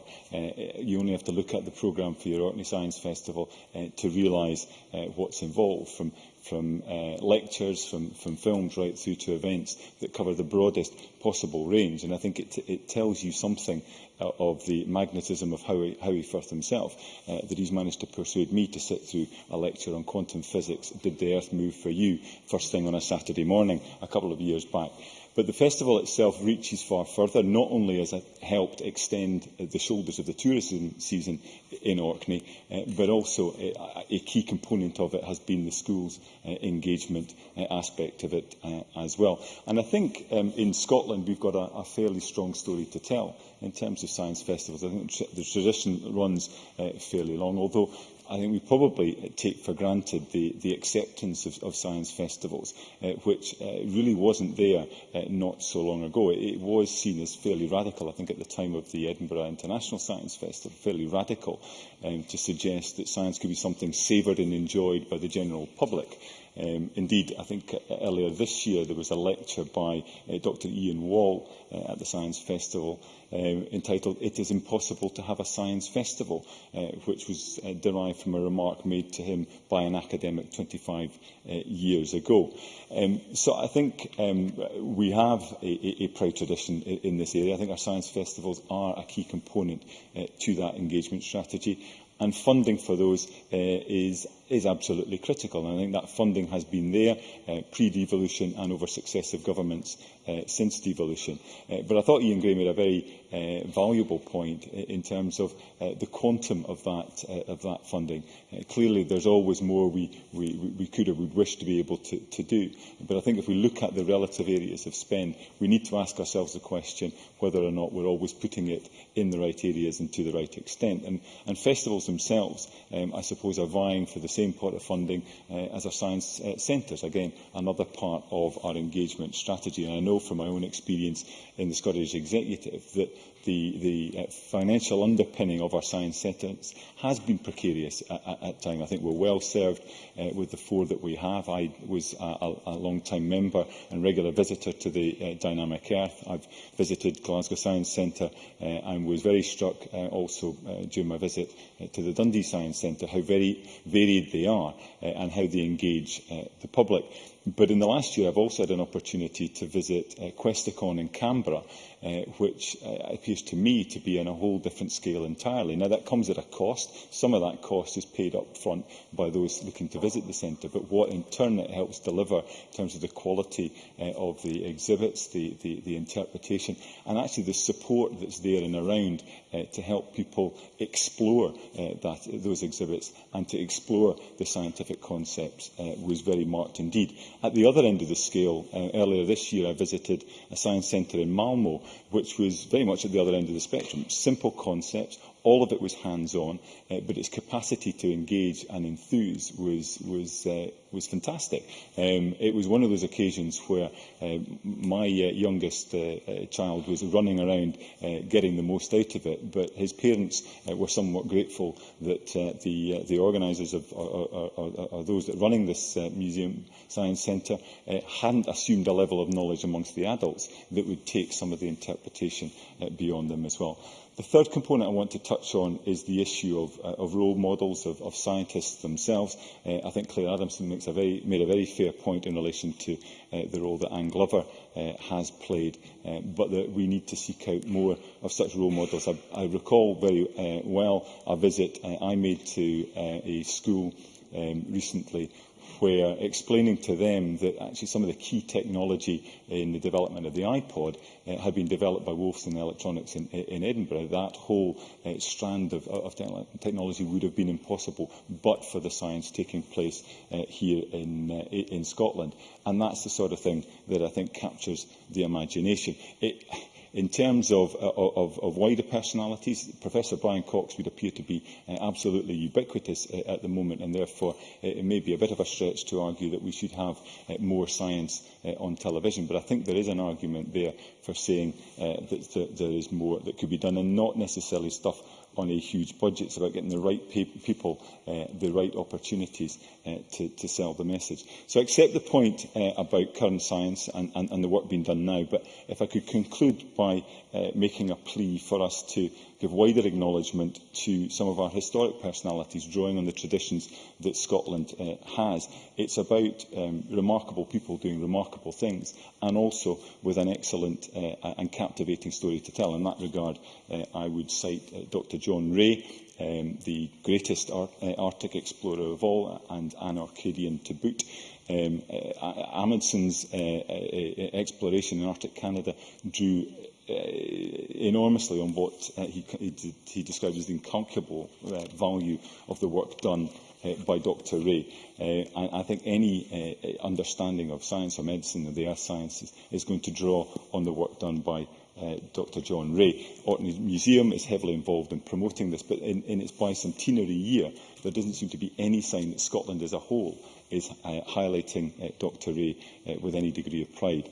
And briefly, James Clerk Maxwell, I know, has been the subject of the debate in this place, and I think it was the 150th anniversary of his great paper on electromagnetism and light, which is coming up in 2015. I know there's a great deal of focus on events coming up in 2014. I rather suspect they're likely to generate more heat than light, and therefore what better antidote than to look to 2015 to the work of James Clerk Maxwell and perhaps designating an International Year of the Light. I think it's an idea that's already gained some support within UNESCO. So, in closing, Deputy Presiding Officer, I think there are a number of strands that we are doing reasonably well at the moment in terms of our public engagement, but from the contributions we've already heard this afternoon, there is clearly an awful lot more that we can and should be doing. Thank you very much indeed.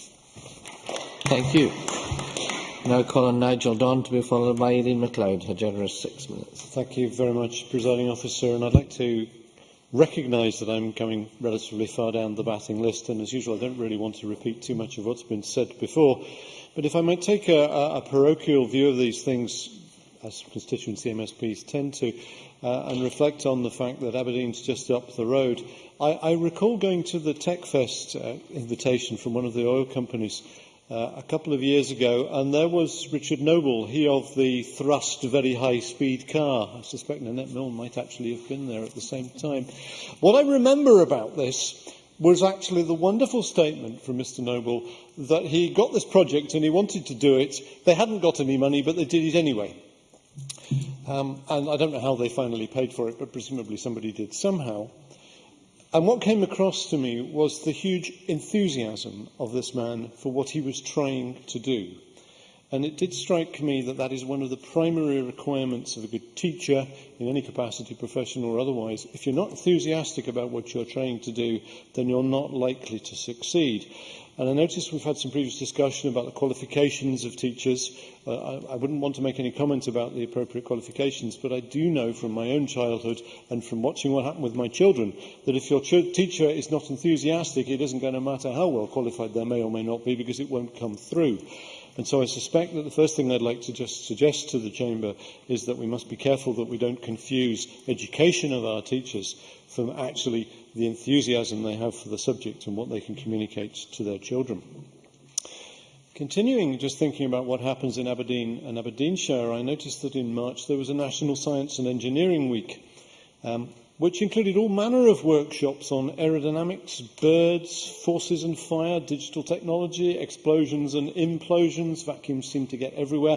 Fantastic fungi, gunge chemistry, which I'm sure I would have enjoyed.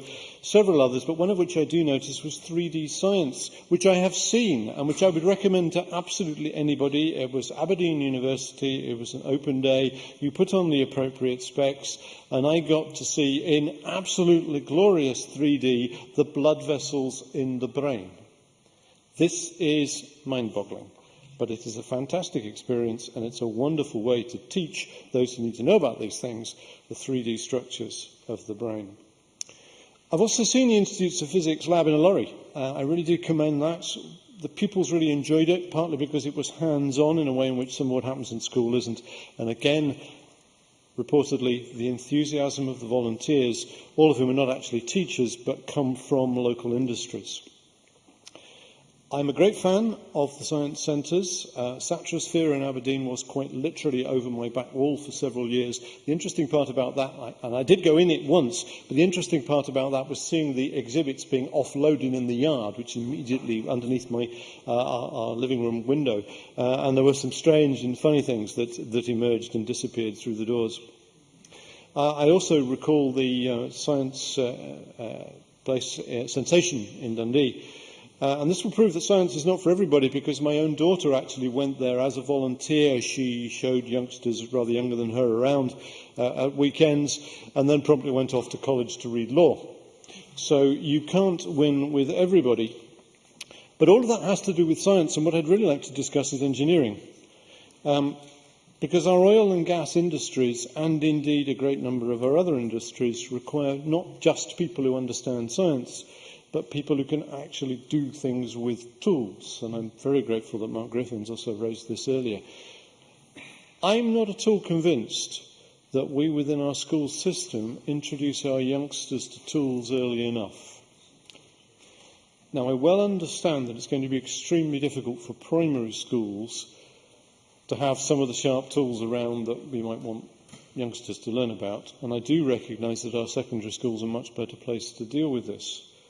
But I'm reflecting simply on my own upbringing, that by the time I was 10, and possibly a year or two beforehand, I had done carpentry at school, and I had made an artefact which sadly I no longer have, but I could have reproduced if I'd had a bit more warning, which was a wooden boat. And to make the hull of it, I would have needed to cut round this piece of timber, and to get the shape of the hull, I would have used a plane. I would certainly have used a coping saw, of course, to get round it. To put the yacht's mast in, I would have had to cut the dowling, and I had to drill the hole, which would have been a hand drill, of course. And to put the keel in, there was another bit of 3-ply to cut out, which would have required a coping saw, a rasp, and, of course, sandpaper on all the thing, and then we glued it together. Now, an 8, 9, 10-year-old who's been able to do that, has had the opportunity to do that, because it's not especially difficult, has maybe got some enthusiasm for making things and doing things, and the idea that tools are things you pick up and use, and if you know how to use them carefully, then the sharp bits are where they always were sharp, so you just keep your hand out of the way. And that's something which I do think we probably can't develop in our children early enough. Absolutely. Liz Smith. Thank the member for taking an intervention. I also thank him for his insightful comment just now. There are some people who would argue that engineering ought to be a compulsory subject on the curriculum. Would the member agree with that? Nigel Donn. I have great difficulty in regarding anything as compulsory, save perhaps maths as far as you can take it, because I think you should push your maths until you really can't cope with it any longer. The difficulty I have is some people just are made differently. And I don't think everything is absolutely required for everybody. But I would very much like us to teach more engineering. Can I come back to another issue that's already been mentioned, and that was about gender and the fact that there aren't any women in the 10 most famous Scottish scientists, apparently, yet. Can I make exactly the same point about one of my alternative careers in music? If you look at composers, and this has nothing to do with genre, you will find that all famous composers are men, historically. Why? Expectations. That is beginning to change, but that's because we've changed the expectations. It cannot be that men can write music and women can't. It just isn't true. Equally, and to this day, if you were to look in our National Orchestra, you will find exactly what you would find in schools, which is that the girls are much more likely to play the stringed instruments and the high woodwind instruments, the flute. The boys are much, much more likely to finish up playing the brass and percussion. Obviously, there are exceptions, but as I say, you would not need to look any further than professional orchestras to see that is still the way it works through. And I would simply suggest to you that is about expectation. And what we have to do is to change the expectation. I don't think that's just about role models. It's actually about the way we teach. It's about the way we speak. Indeed. Bill Finlay. That politicians were men. But if you look at this side of the chamber when it's full at question time, you'll find that more are women, because we put in place systems to ensure that happened. That wasn't about expectations, that was about positive action. Bill Dunn. That's a subject which I'm quite prepared to address, because it's something that I did address as the city convener of the party which I represent in the city which I once represented. But just at the moment I'm going to pass on that, because it's a very big can of worms which we need to address perhaps on another occasion. Can I also observe that you not only need enthusiastic teachers, and there are expectations, and I don't think you can get people using tools too soon, but I would also make the point that science doesn't always just follow. It needs an opportunity and it needs insight. And if I again be utterly parochial here, Robert Watson, the inventor of radar, born in my home city of Brechin, much celebrated, and shortly I hope to get a statue. It seems to me that his invention of radar was something that would have happened. Yes, he thought about it. The arrival of the Second World War gave him an opportunity to develop it in a way which might not have happened quite so quickly had the circumstances not been around him. And I think we need to understand that science is not just about having good ideas, about understanding, but it's also having an opportunity to put your insight to practical use at a point in time. Finally, can I commend the thought that we do need more good science on TV? I still remember an absolutely fascinating programme about how the pyramids were built and how the artefacts inside could possibly have finished up where they were, and it all revolved upon the fact that dry sand, absolutely dry sand, behaves like a liquid and not like a solid. And if you put the right flow pipes and the right valves in the right place, give it a little bit of pressure from on top, it will actually flow like a liquid. I got that from TV. Thank you very much. Thank you very much. Now calling Aileen MacLeod to be followed by Neil Bivey.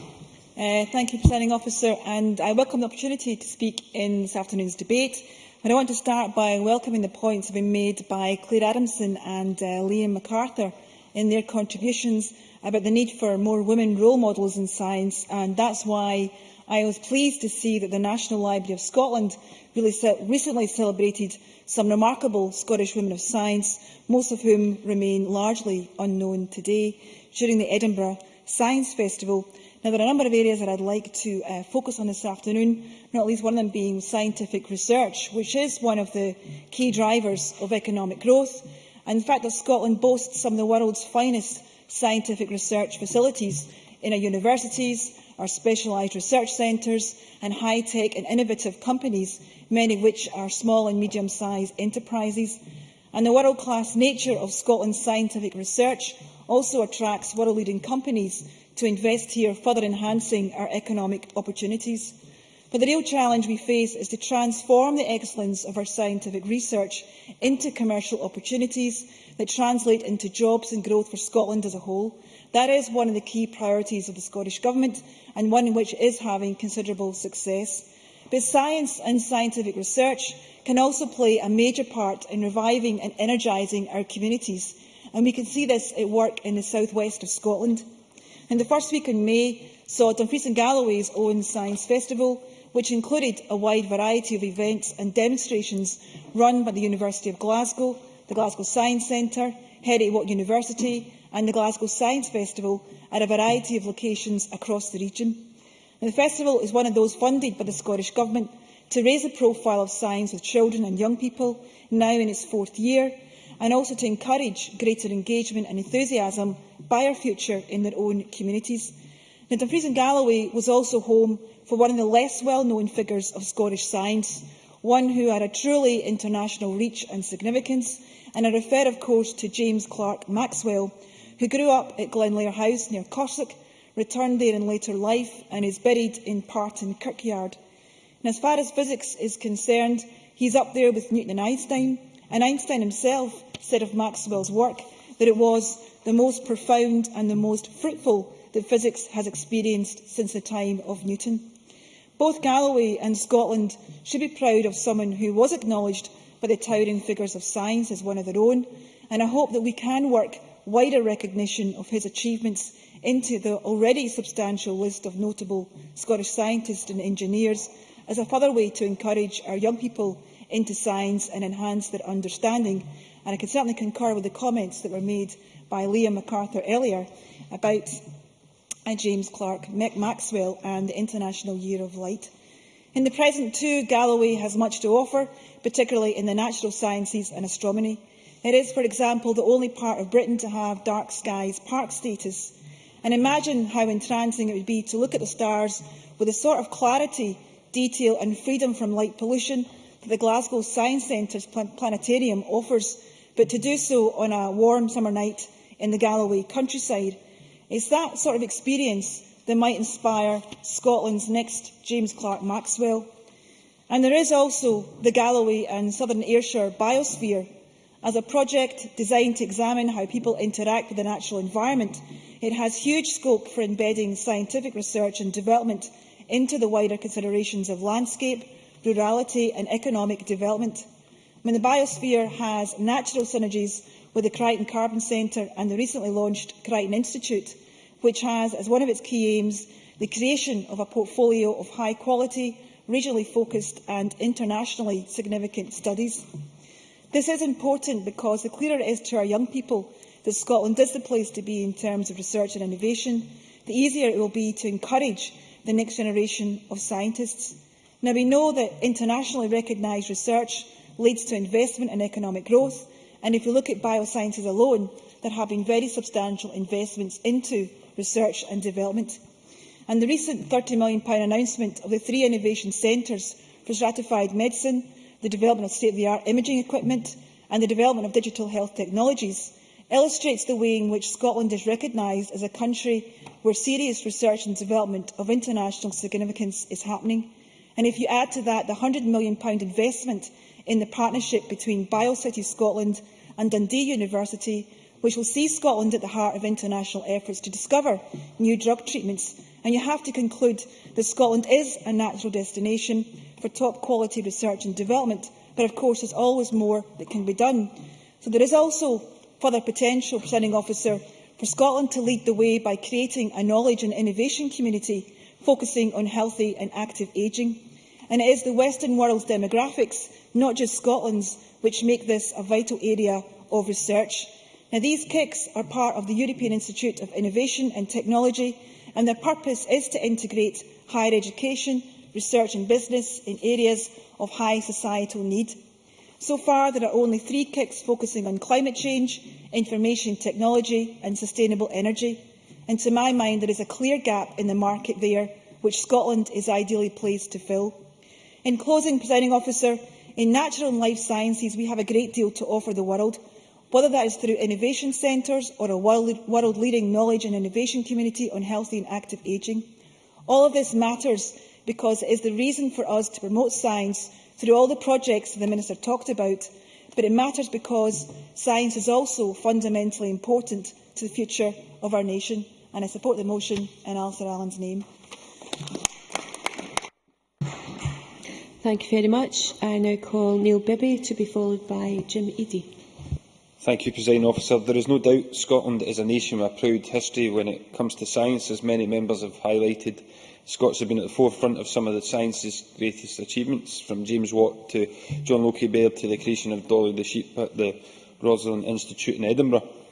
I don't doubt the importance of science for a second, and making it accessible to people of all ages is possible is a goal, of course, I support. But similar to what Hugh Henry said earlier, I would question the lack of details from the Government and the specific changes that it proposes today that will make the positive difference to the science sector that we seek. I put on record my acknowledgement of this the importance of science and engaging people with it during the debate in December last year on the role of scientific evidence and advice in public policy. During that debate, I also highlighted some of the challenges and obstacles facing the science sector. I think it's important to recognise those challenges and obstacles again this afternoon. As many members have highlighted, there is a need to address the lack of women graduates in STEM subjects working in the field in which they graduated. While the increase in the number of female graduates in STEM subjects is welcome, the reality is that women are underrepresented at every level of STEM education and careers. For women in science, the glass ceiling still exists. In the report tapping... Yes, sure. Claire Adamson. I hear, and obviously the Royal Society's tapping all our talents would concur with the point the member's making, but do you not also agree that there's some great work being done in Scotland, including Girl Geek Scotland, which is a network of women involved in computing, run from Edinburgh University, that encourages and supports women at all stages of their career, including young women starting out in careers in computing? Neil Bibby. I hadn't actually heard of Girl Geeks, but I'll certainly look into that. And it's, clearly more needs to be done in terms of encouraging women to take up their chosen career path. And as I was saying, the report by the Royal Society of Edinburgh stated that in universities women are lost at every level of the academic career structure. They also continue to be underrepresented in top posts. And the report highlighted the loss of qualified female scientists to both the public and private sector in Scotland. This represents not only a loss of individual opportunity, Presiding Officer, but a cost to the Scottish economy as well. And I want to repeat a quote from the report that I read to the Chamber last year. Scotland fails to realise the potential of its research base and will continue to do so if it systematically fails to cope with the debilitating loss of talent represented by the high attrition rate of highly trained women from employment. I think these words are key in outlining the challenge that we face. It is very concerning to hear that 73% of female graduates are lost from STEM careers. This is in comparison to under half of male graduates. We therefore absolutely do need to ask why this is and examine the reasons that female graduates are discouraged from pursuing a career in their field of study. In terms of encouraging people to engage with science, it is clear that involvement and activity from a young age is key. We know that people are more likely to consider studying and pursuing careers in STEM subjects if they have engaged with science from a young age, and I know a number of people have made that point. Equally important is ensuring that pupils from schools in disadvantaged areas have the same opportunities to engage with science and scientists as those from more advantaged areas. We need to encourage young people from all backgrounds to develop and pursue interests in science subjects and potential careers as engineers and scientists. As many members have pointed out, our colleges and universities play a key role when it comes to science and public engagement. The Universities Scotland briefing for this debate, which members will have received, states that every one of Scotland's 19 universities and higher education institutions is committed to public engagement of universities' scientific research. Research carried out at universities is a fantastic resource which has the potential to benefit a wide range of people. The challenge they face is communicating how directly relevant their research is to people's lives. I know that in my own area, the School of Science at the University of West of Scotland is active in applied research in a wide variety of areas, and I know George Adam mentioned that in detail. It would be, of course, remiss of us not to acknowledge that the University of West of Scotland received £3 million in research grants from the UK Research Council, the European Commission and UK charities. I do obviously believe that Scotland does benefit greatly from being part of the United Kingdom, and one of the reasons behind that is the research funding that we do get from the UK Research Funding Council. Scotland has an 8% share of population of the UK, but receives 15% of UK research funding, and I think it's important to put that on the record. Yes, certainly.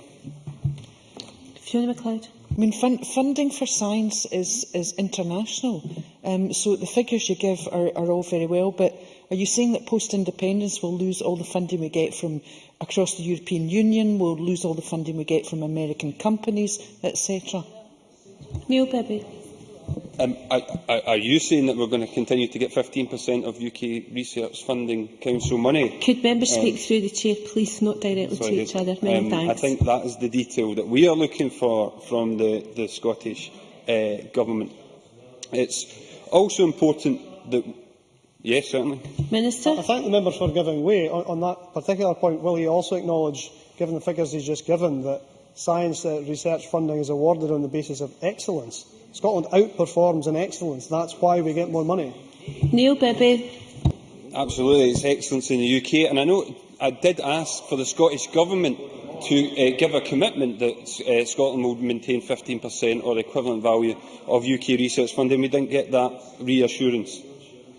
It's also important that we support the role of universities play in working with schools and directly with young people and their parents to stimulate an interest in science and technology from a young age and to keep young people engaged as they make their subject choices at school. We know that evidence suggests that we do not have enough scientists and engineers coming through to meet demand, so we must do all we can to encourage more STEM students. I welcome the role that the Scottish Science Festivals play in engaging young people with science.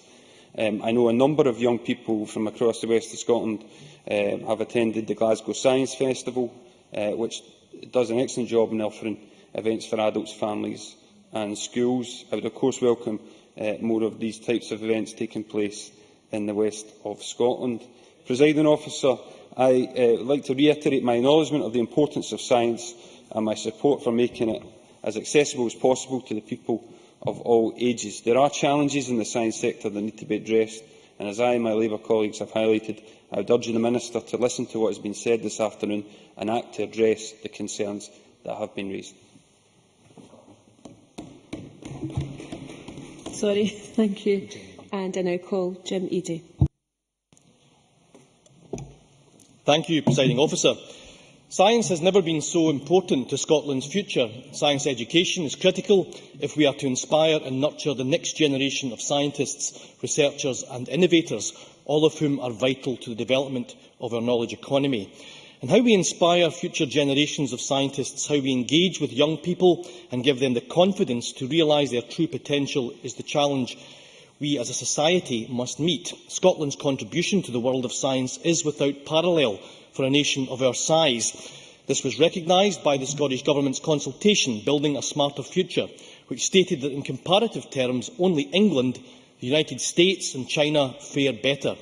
We punch above our weight in research, making Scottish-based research the most cited by GDP in the world, a point that was made by Willie Coffey earlier. And Professor Sir Jim MacDonald and Simon Jennings sum up the opportunity and the challenge we face. Writing in the recently published compendium of essays, Scotland's Future, they state Scotland's universities, their staff, students and graduates represent a major advantage for Scotland, as economies around the world look to generate competitive advantage in order to secure and retain high-value, high-wage economic activity. Scotland starts from an enviable position. New scientific discoveries, inventions and innovations constantly emerge from Scotland's scientists and engineers. Ideas with the power to change the way we view the world, innovations which push the boundaries of our understanding and discoveries that drive change, challenging others in the global scientific community to follow Scotland's lead. We do this by focusing on our strengths as a nation, supporting our most talented individuals to reach the highest levels of academic achievement, inspiring young people, particularly young women, to enter the world of science and supporting engagement with the public through our science centres, campaigns and festivals, but also by encouraging a higher rate of participation among the population in clinical trials to develop the new medicines that will treat the diseases that are endemic in Scotland. But in developing those medicines, we have the potential to benefit people across the world. And that engagement also includes the engagement between business, stakeholders and academia. Scotland has 5 universities in the world's top 200, producing a stream of highly educated graduates engaging in the cutting-edge research which we've heard much of this afternoon. Research within our academic institutions, or working for businesses of all sizes, supporting knowledge exchange and the commercialisation of research.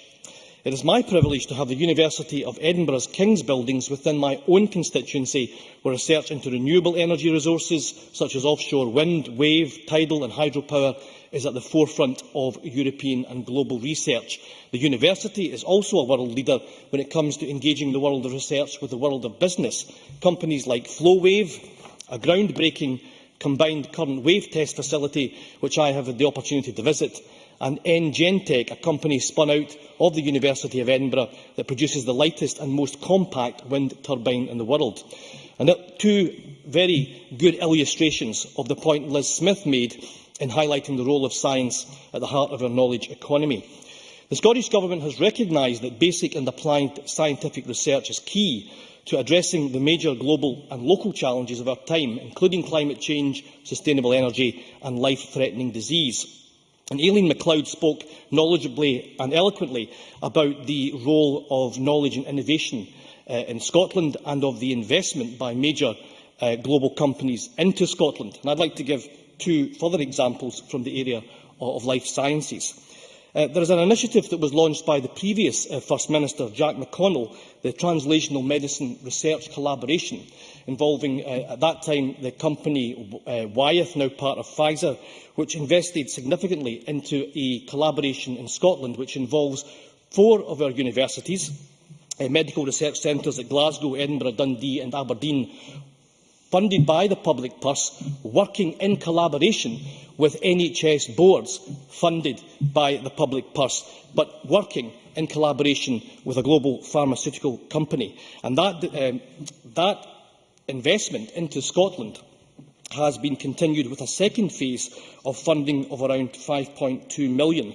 And here we have the opportunity through this project to link up the data which is available through the Scottish National Medical Records database with the research that has been conducted in these universities and across our health service. Another example is that of GlaxoSmithKline, which is the biggest funder of academic research in the UK, with Scotland punching above its weight. And there are more than 50 separate collaborations between that company and research teams in Scottish universities, including the Kinase Consortium at Dundee, but also the Edinburgh Bioquarter. And of course, in order to support and sustain all of this research activity, we do come back to the issue that has been highlighted time and again this afternoon of STEM subjects, science, technology, engineering and maths, fundamental to our success in all of these areas. In Scotland's schools, colleges and universities provide distinctive advantages and supply Scotland with the intellectual capital we need to meet our scientific ambitions. And yet more does need to be done. It is imperative that the Scottish Government acts to ensure that Scotland's young people engage with STEM, and we must create the opportunity for young people to build their awareness and move into STEM-related careers. Industry engagement with young people is required to enable them to see the career pathways that exist and to encourage them and motivate them to pursue these opportunities. The Science and Engineering Education Advisory Group recommended more practical hands-on science learning for young people, ensuring teachers, particularly in primary, have high-quality professional development, a point that was made by Ian Gray in his contribution and which, later on in the debate, stimulated a useful exchange on the qualifications required by primary teachers between Sandra White and Liz Smith. And on the back of the Science and Engineering Education Advisory Group report, CareerWise Scotland was launched at the first Women's Employment Summit. And that has been a recurring theme in our debate this afternoon. The importance of female role models highlighted by Claire Adamson, such as Anne Glover, who was the Chief Scientific Advisor to Scotland and is now in a key role in the European the European Union, was an important point well made. And I acknowledge the contribution by Mark Griffin, Hugh Henry, Neil Findlay and the Minister himself in highlighting that more needs to be done to encourage women into engineering and science subjects. But there is a need for a better understanding of the various initiatives which currently exist and coordination between them. and I would encourage the Minister to update us on further progress that has been made in this area. The Scottish Government has set out a vision of a nation of world-class scientific achievement, a powerhouse of technology and innovation which can drive sustainable economic growth. It is the challenge for this Parliament, as it is for Scottish society, to ensure that science and education is at the heart of realising that ambition, and we as a Parliament should unite to achieve it. Many thanks. That brings us now to the closing speeches in the debate. There is still time left for interventions, and also if members wish to take a bit of extra time in their speeches. And I call on Nanette Milne. Presiding Officer, can I personally apologise for my late arrival in the Chamber this afternoon, as explained earlier by my colleague Liz Smith. I'd like to begin by associating myself with everything Liz Smith said in her wide-ranging speech. But having heard the debate, which on the whole has been very interesting, I would nonetheless agree with Hugh Henry that more could have been achieved by a much wider discussion outside this place on practical ways to properly engage young people, particularly women, in the STEM subjects. Get my stem cells and my STEM subjects muddled up. It goes without saying that science, coupled with engineering and technology, impacts on almost every aspect of the quality of our lives, and is vital for the future well-being of our planet. Investing in science is investing in our future and helps to power the Scottish economy. It also assists Scotland's global reputation. And I thought Ian Gray, in an excellent contribution, showed that science provides an unparalleled basis for our nation's development, which is not matched by any other disciplines. In my own region, the University of Aberdeen has been at the cutting edge of medical imaging and diagnosis, particularly in MRI, thanks to the pioneering work of its medical physicists. Further down the coast, Dundee is home to a cluster of leading computer animation studios, and the University of Abertay is the UK's first ever university centre of excellence for computer games education. From wave power to food security and population challenges, science has a key role to play. We need continued engagement with science. School children need to be shown the benefits of science and technology, which can be fun and rewarding. This involves education in science, but it also involves financial investment in research and industry backing. Scotland is a small country, but with a heritage of learning and invention. We've heard of many famous people from the past. John Logie Baird, Lord Kelvin, James Clerk Maxwell and James Watt are all testament to that fine, innovative legacy, and there are many more. We also need to retain our excellent skilled scientists. Our research productivity, when one considers papers and citations, is highly ranked across the world, as Ian Gray pointed out in his speech. Liz Smith began her speech by telling us about last week's visit by pupils from Perth High School and their strong arguments in favour of retaining geology as part of the higher curriculum. I too attended that meeting and was hugely impressed by the enthusiasm of the pupils for that subject and the clear excellence of the teachers who had generated their interest. Today, we've heard many examples of excellent initiatives and projects aimed at involving the public and raising interest in the wide range of collaborative scientific activity taking place in Scotland today, and I will now focus on the area that I know best. I've seen over many years the very close involvement of Aberdeen University with the sciences and its ongoing efforts to stimulate scientific interest in all age groups, from primary school pupils to the elderly. I well remember the impact of a series of Christmas lectures laid on for senior pupils as far back as 1958 and 59, giving away my age now, when I first learned about some of the then recently discovered elements. And if I remember correctly, I had my first encounter with biochemistry, as our digestive system was graphically illustrated to us via the state-of-the-art technology of that particular time. These lectures were the brainchild of the late and great Professor Roy Strathdean, who was well ahead of his peers in his efforts to enthuse people about science at as early an age as possible.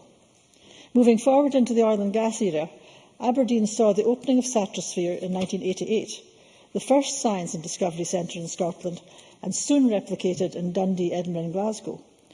Aberdeen's already mentioned annual TechFest, a joint venture between the universities and councils, which brings primary and secondary pupils to the Beach Ballroom every September to take part in wide-ranging interactive science experiences, was dreamt up in the early 1990s by my fellow City Councillor, the late Bob Ray, who wanted to share his enthusiasm for the sciences with the younger generation, and it's been a very successful festival ever since.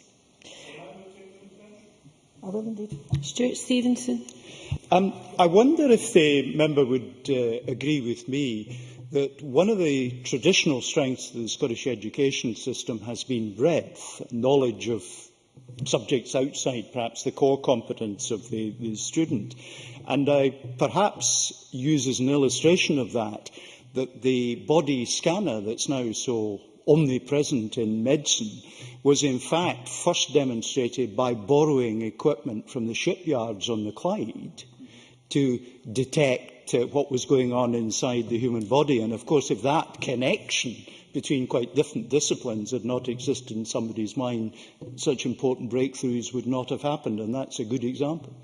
Annette Milne. Except that's an interesting point to make. I wasn't aware of that. I know Professor Mallard very well, but I wasn't aware that was how the MRI scanner initially started. The Zoology Department in Aberdeen has been open to youngsters over many years to allow them hands-on experience of biological science, and just over a week ago, the university hosted its first and very successful May Festival, a multidisciplinary event which included science, to stimulate the interest of all age groups, including children.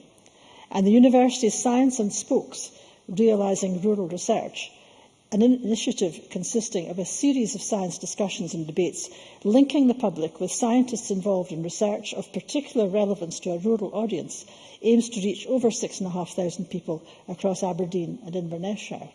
So my home city and alma mater have built up a wealth of experience in promoting science to the local population, and I'm very proud to celebrate their efforts today.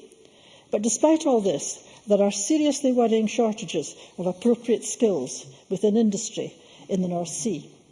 Many of these science-based, and people outside the North East are unaware of the many openings available to them. We must enthuse children right across Scotland at an early age and let them see the opportunities which science can offer them. Science-based work in the oil industry doesn't have to mean working in a dangerous, dirty environment, a perception which is often a turn-off, particularly for girls. And the industry is desperate to attract more women into its workforce, as engineers, for example, although many other science-based careers are also available. The industry works closely with schools in the local area to encourage pupils' interest, but there are many excellent employment opportunities for young people from other parts of Scotland who don't even know about them. And I think in some of the more deprived areas we should really be able to encourage people to take much more of an interest in these science subjects. Presiding Officer, I think that every MSP in this building, when they do school visits, should be encouraging children to develop an interest in science and to look at the many opportunities it offers, not least in the oil and gas industry. But sadly, I find that most MSPs from out with the North East perceive oil to be an Aberdeen issue and therefore not really of interest to them. Just yesterday afternoon, I visited Portlethen Primary School in my region for the usual question and answer session, this time with around 50 pupils from primaries 6 and 7. I asked how many of them liked science, and to my surprise, very nearly 50 hands, male and female, shot enthusiastically into the air. The teacher explained that these pupils benefit from regular teaching visits from a science specialist, and they love them. My own grandson was similarly encouraged in primary school, and now in his first year of secondary, enthuses about his science subjects and dreams of an engineering career. And to cheer up Nigel Dawn, his subjects include practical, technical subjects. Such early enthusiasm must be kept alive, and career opportunities brought within reach by teachers at both primary and secondary level, qualified to stimulate interest in the sciences. Presiding Officer, the day after the UK Government's announcement of financial support for a British astronaut, I'd urged the Scottish Government to resist any moves to drop science subjects from the highest curriculum. The world revolves around science and scientific discovery, and we must allow as many young people as possible to become familiar with it in whatever scientific discipline appeals to them, by giving their teachers the training and support necessary to generate and nurture the scientific skills required in Scotland, both now and into the future. Thank you very much. And I now call on Neil Finlay. Again, we do have time in hand for interventions and extra speaking time, if required. Thanks very much, Presiding Officer. It was a pleasure this afternoon, particularly to listen to Ian Gray's speech. I thought it was a very, very good and thoughtful speech, as was Mark Griffin, who spoke about his experience at university and in the real world of work. But I was also very struck by Jim Eadie's contribution and that of Nigel Donn. I was struck by Mr Donn referring to the fact that young people should be using tools more and building things. In one of my teaching posts a few years back, that's exactly what we did in primary school. I was the Eco Schools coordinator. I know that's hard to believe, but I was. And we built greenhouses and raised beds, and we built bird boxes with cameras inside so we could actually see what was happening to the birds, and we grew plants and all the rest of it, that ensured that not only were the young people learning and doing good active stuff, but they were doing science and technology and maths, and they didn't even know they were doing it, which was all the better for it.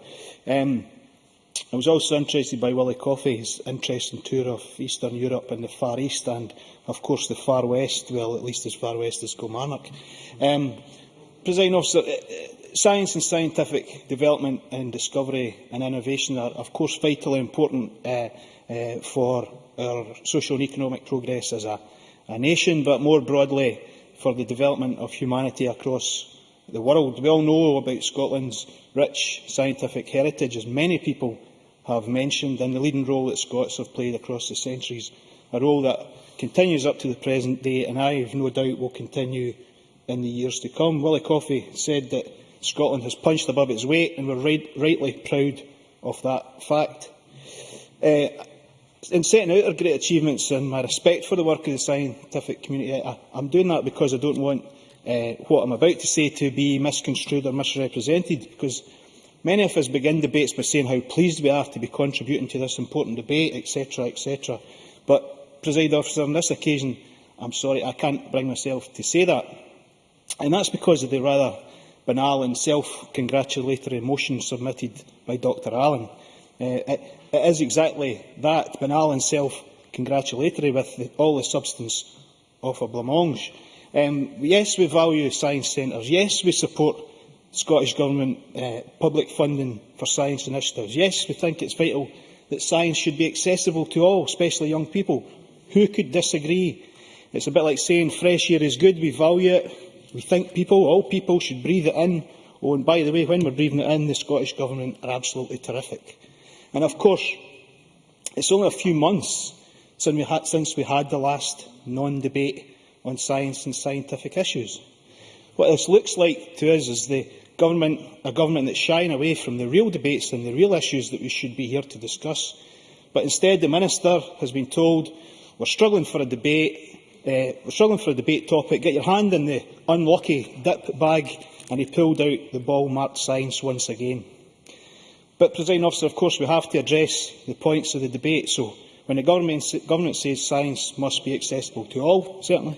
Jim Eadie. The member for taking an intervention. I know that I'm, like him, a relatively new member of this place, but is it not incumbent on the Labour benches to bring forward either their own motion in their own time, or to put down a reasoned amendment to the Government's amendment, which would allow you then to discuss all of the issues that you think are pertinent to the knowledge economy, to science, and to the type of environment that you want to see in Scotland that makes Scotland a competitive and effective country for the type of scientific advance that we all want to see?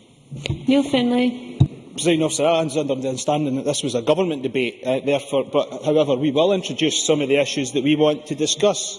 So, when the government says science must be accessible to all, we have to ensure that they really do mean it. This has to include those without the financial wherewithal to access the science centres that we are championing today.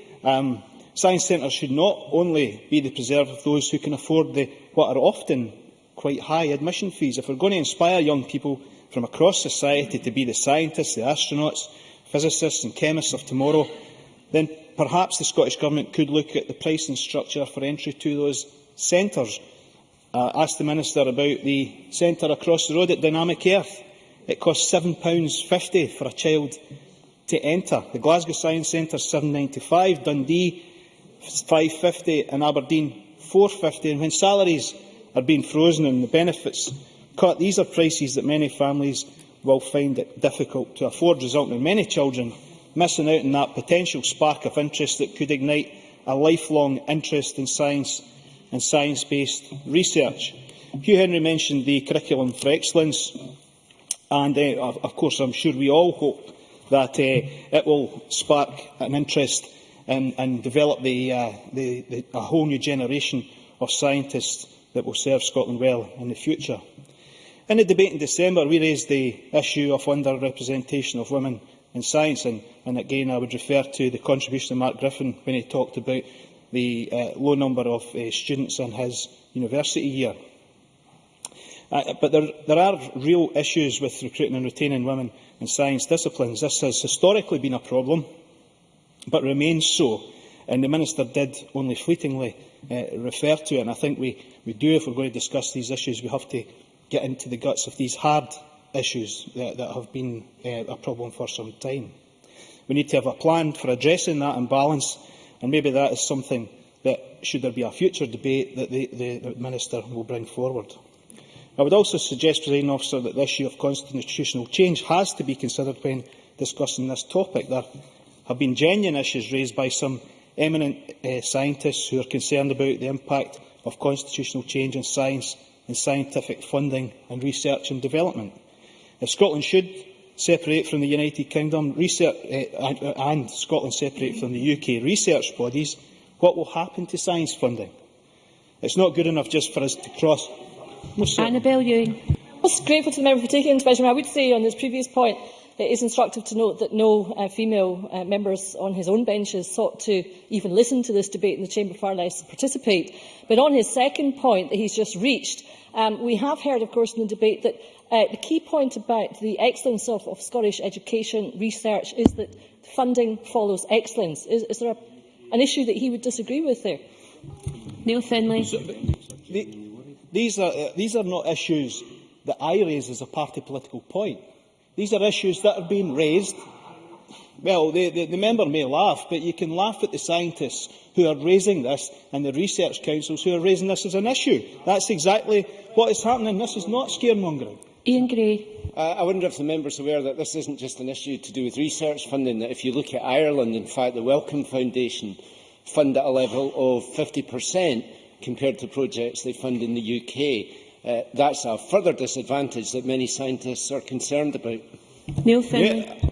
Yeah, the member raises a good point, but these are issues that the Minister doesn't address, and nobody across on those benches will address. They just simply don't want to, and it's not scaremongering or party political, but genuine concerns raised by people in the sector. Sandra White. Thank you very much for... Could I have Sandra White's microphone, please? I thank the member for taking an intervention, and perhaps I can address some of the issues we're raising by quoting Professor Tim O'Shea, the Principal of Edinburgh University, basically when he says, "I don't see there's any reason why any form of constitutional change should preclude participation in higher order research councils. There is a multiplicity of research mechanisms. For example, we now get 30 million a year from European research bodies. If your partners in the UK, in Westminster, want to pull out of Europe, there won't be any research funding for anywhere." Neil Findlay. So that's fine then. Everything's just going to say the same. If people...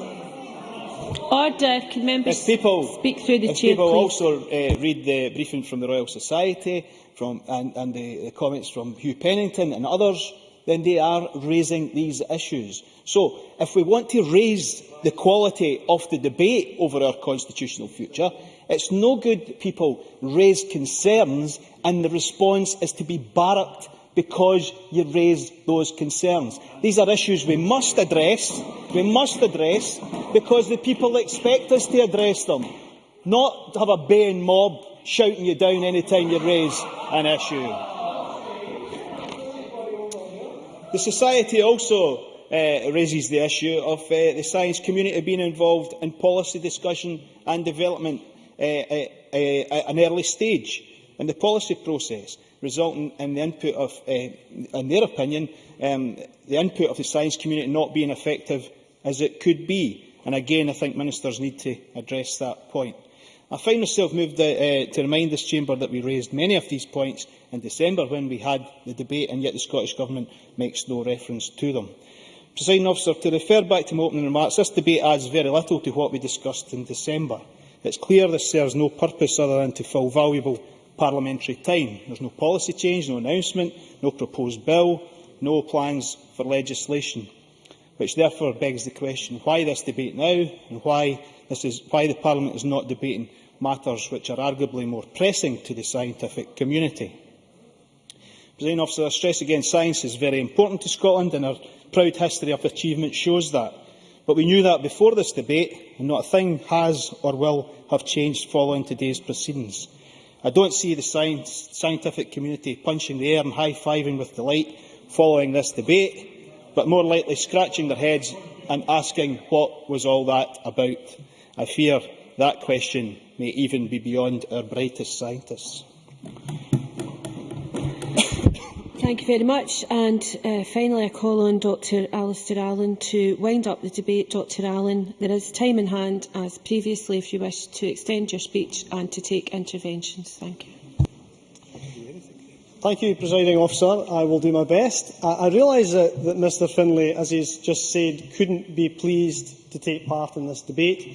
I realise that he feels that somehow the fact that I am speaking about science today means, in his words, if I don't misquote him, that I drew science out of the unlucky bag. Well, I don't know what he means by that, other than to say that he did have the opportunity to amend this motion, and I'm sure amending this motion would not have caused his face to crack.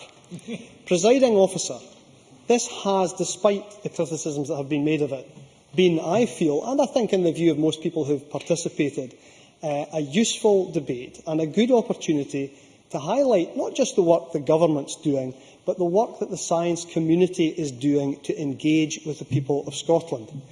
Whether it's we're talking about science centres, as we have been, or museums, or universities, or colleges, or community groups, all organising their own events, there is clearly a wealth of activity taking place to make science more accessible to a wide public audience of all ages.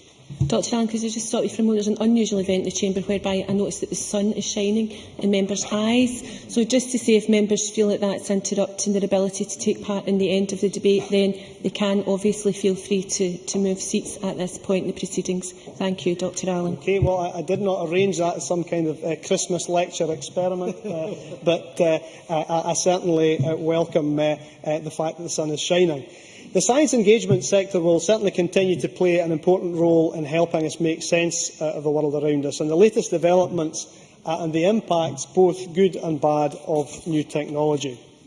Now, the thing that I think has been most useful in this debate has been a number of the useful contributions made by members, and I'll try to refer to them in the short time I have left. I think particularly to pick up initially on a point made by Liz Smith and Nanette Milne about geology and about geology qualifications. Now, I appreciate the points that were made and the spirit in which they were put. Obviously, the SQA, on an independent basis, makes assessments about the provision of qualifications, although it should be said it does have to take into some account the issue of the use made of those qualifications. Now, again, appreciating the points that were made, it should be said that my understanding is that there were 44 people made use of that qualification at all levels in the last year, and the SQA have to take some account of that. However, there has been some efforts made by the SQA to take account of some of the concerns raised, and, for instance, the particular concerns raised around earth sciences in one moment, to ensure that aspects of geology feature or are subsumed in other qualifications such as geography and biology, but I happily give way. Liz Smith. Thank you, Minister, and I do appreciate the concern that you've shown over this, and thank you again to the members who turned up last Thursday. I think the point they're making is that they don't deny that there is a demand-led scenario here, and that the geology numbers per se have been rather low. The point they're making is that with the development of earth sciences and the development of curriculum for excellence, they feel that when it comes to the latent demand in there, that's got a problem at the moment because there aren't sufficient teachers trained in some of these areas. And I would ask the Government to address that point. Dr Allen. Well, certainly in the wider or the ongoing continuing professional development of teachers, it should be said that the science centres themselves, of course, or particularly our Dynamic Earth, does have a role, and I think a beneficial one, in making sure that teachers have confidence to talk about earth sciences. As I say, I hear the points that the member makes. I hope she accepts in good faith some of the reasons that I've given, but it's no doubt a debate that will continue. In terms of other contributions from members, Stuart Stevenson did not disappoint. Last time we had a debate on science, he told us about how, and I don't think I'm misquoting him, that in his spare time he plugged himself into a Van de Graaff generator. This time he told us about his search for infinity, about Mary Queen of Scots' lovers, and latterly, and possibly most relevantly, about Professor Higgs. I certainly had the pleasure of meeting Professor Higgs recently, and I do hope that in Scotland we can find ways of exploiting in an academic and in a science engagement way the benefits that come from the pride that's felt in his achievements. Yeah. I dare say yes. Stuart Stevenson. I wonder if the Minister would agree with me that even in the modern era there remains scope for the autodidact. And I cite two examples when I say that. One is Patrick Moore, who ended up, of course, as a professor of astronomy without ever completing a university course of any kind whatsoever. And in the subject which the Minister has just been covering, going some further distance back, would be Hugh Miller, the self-taught geologist from Cromarty, and that perhaps the fundamental thing that we need from the education system is that it inculcates into its students not learning, but an ability to learn, so that as new subjects emerge and new opportunities to learn emerge, people are equipped to autodidact. Minister. Well, I think the member touches on one of the founding principles of the Curriculum for Excellence, and something on which I think all of us across this Parliament are agreed, that the education system has to inculcate people with enthusiasm and skills, and that if they have enthusiasm and skills, they'll be able to cope with new knowledge in an ever-changing world. Ian Gray rightly highlighted the role which parents have in inculcating that enthusiasm and that knowledge. And also, he touched on, he made comparisons around the funding of individual events. Now, I don't want to get too drawn into this, other than to say that certainly we could trade figures for individual events in the arts and sciences. Suffice to say, I actually think arts and sciences, as I'm sure the member does, I hope he does, are equally important to the school's curriculum.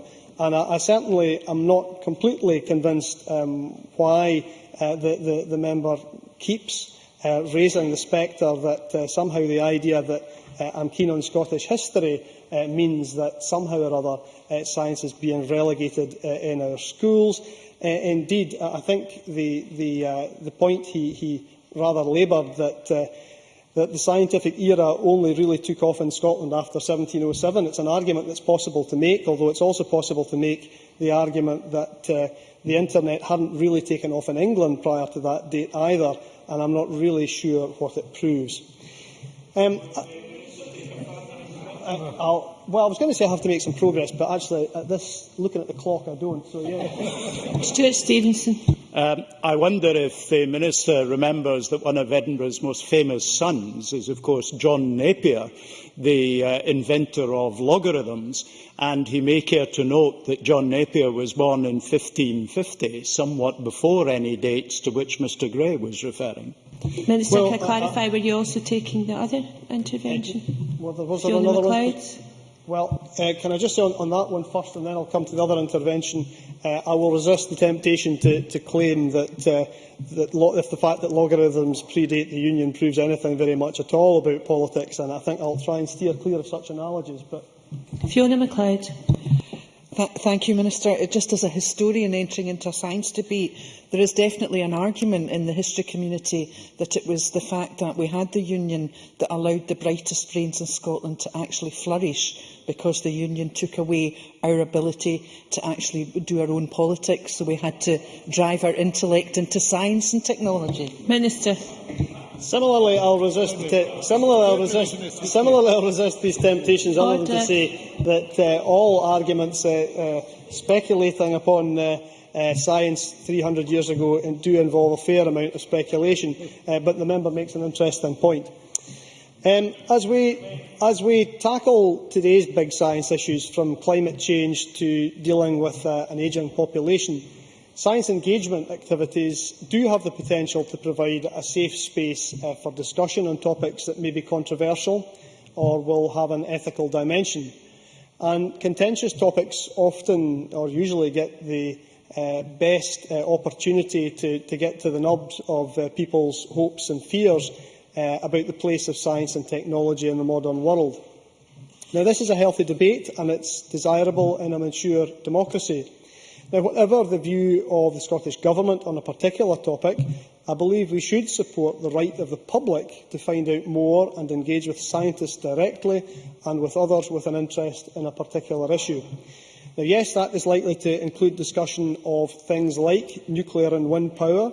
It's likely to involve looking at areas of discussion around the balance of energy in the wider context of climate change, and debates about food security will no doubt make reference to the potential good and bad of genetically modified crops.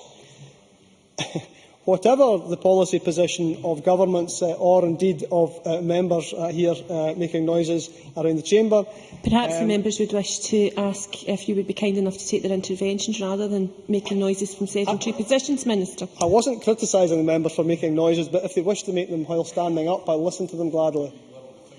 Right, okay. It's important for all politicians, government officials, to keep abreast of public opinion on a range of issues as the science develops. Now, a number of members again made some very useful points around these and other issues. Claire Adamson and Neil Bibby and Nanette Milne all again highlighted a point that was made throughout the debate about the importance of women in science. And it's worth adding that Angela Constance's strategic group on women and work is currently looking at the skills gap, and that the Royal Society around the issue of gender, that is, and that the Royal Society of Edinburgh, in its report Tapping All Our Talents, again has challenged, I think, all of us to ensure not only that there are developed female role models for science, but also that we can take continual action to ensure that those role models are presented early on in people's education, and particularly in school. Mark Griffin and Neil Bibby made an important point that if we're going to include, or if we're going to promote engagement on science, then that has to include the less affluent areas of Scotland. A great deal of this has to do, of course, with school leadership, of which there is very good school leadership, and I've seen it in many of our most deprived communities. It has to do with having high ambition for everyone and everyone's potential careers. And also, it should be said that the science centres, I think, are doing good work in promoting the work of the science community in some of our most deprived communities, and also making connections between the work of those scientists and some of the issues which affect all of Scotland, but particularly affect those communities. I've seen a great deal of work done in schools, for instance, through the science centres around issues around smoking, diet and other social issues that particularly affect all of Scotland, but particularly affect our areas that are most deprived. Willie Coffey raised some interesting questions about countries both large and small investing in science and the role of science in government. Sandra White talked about some of the achievements of the Glasgow Science Centre particularly, and about its work as an outreach facility towards schools and communities in Glasgow. She also raised good points about the the issue of hires and qualifications required of people going into the primary teaching profession.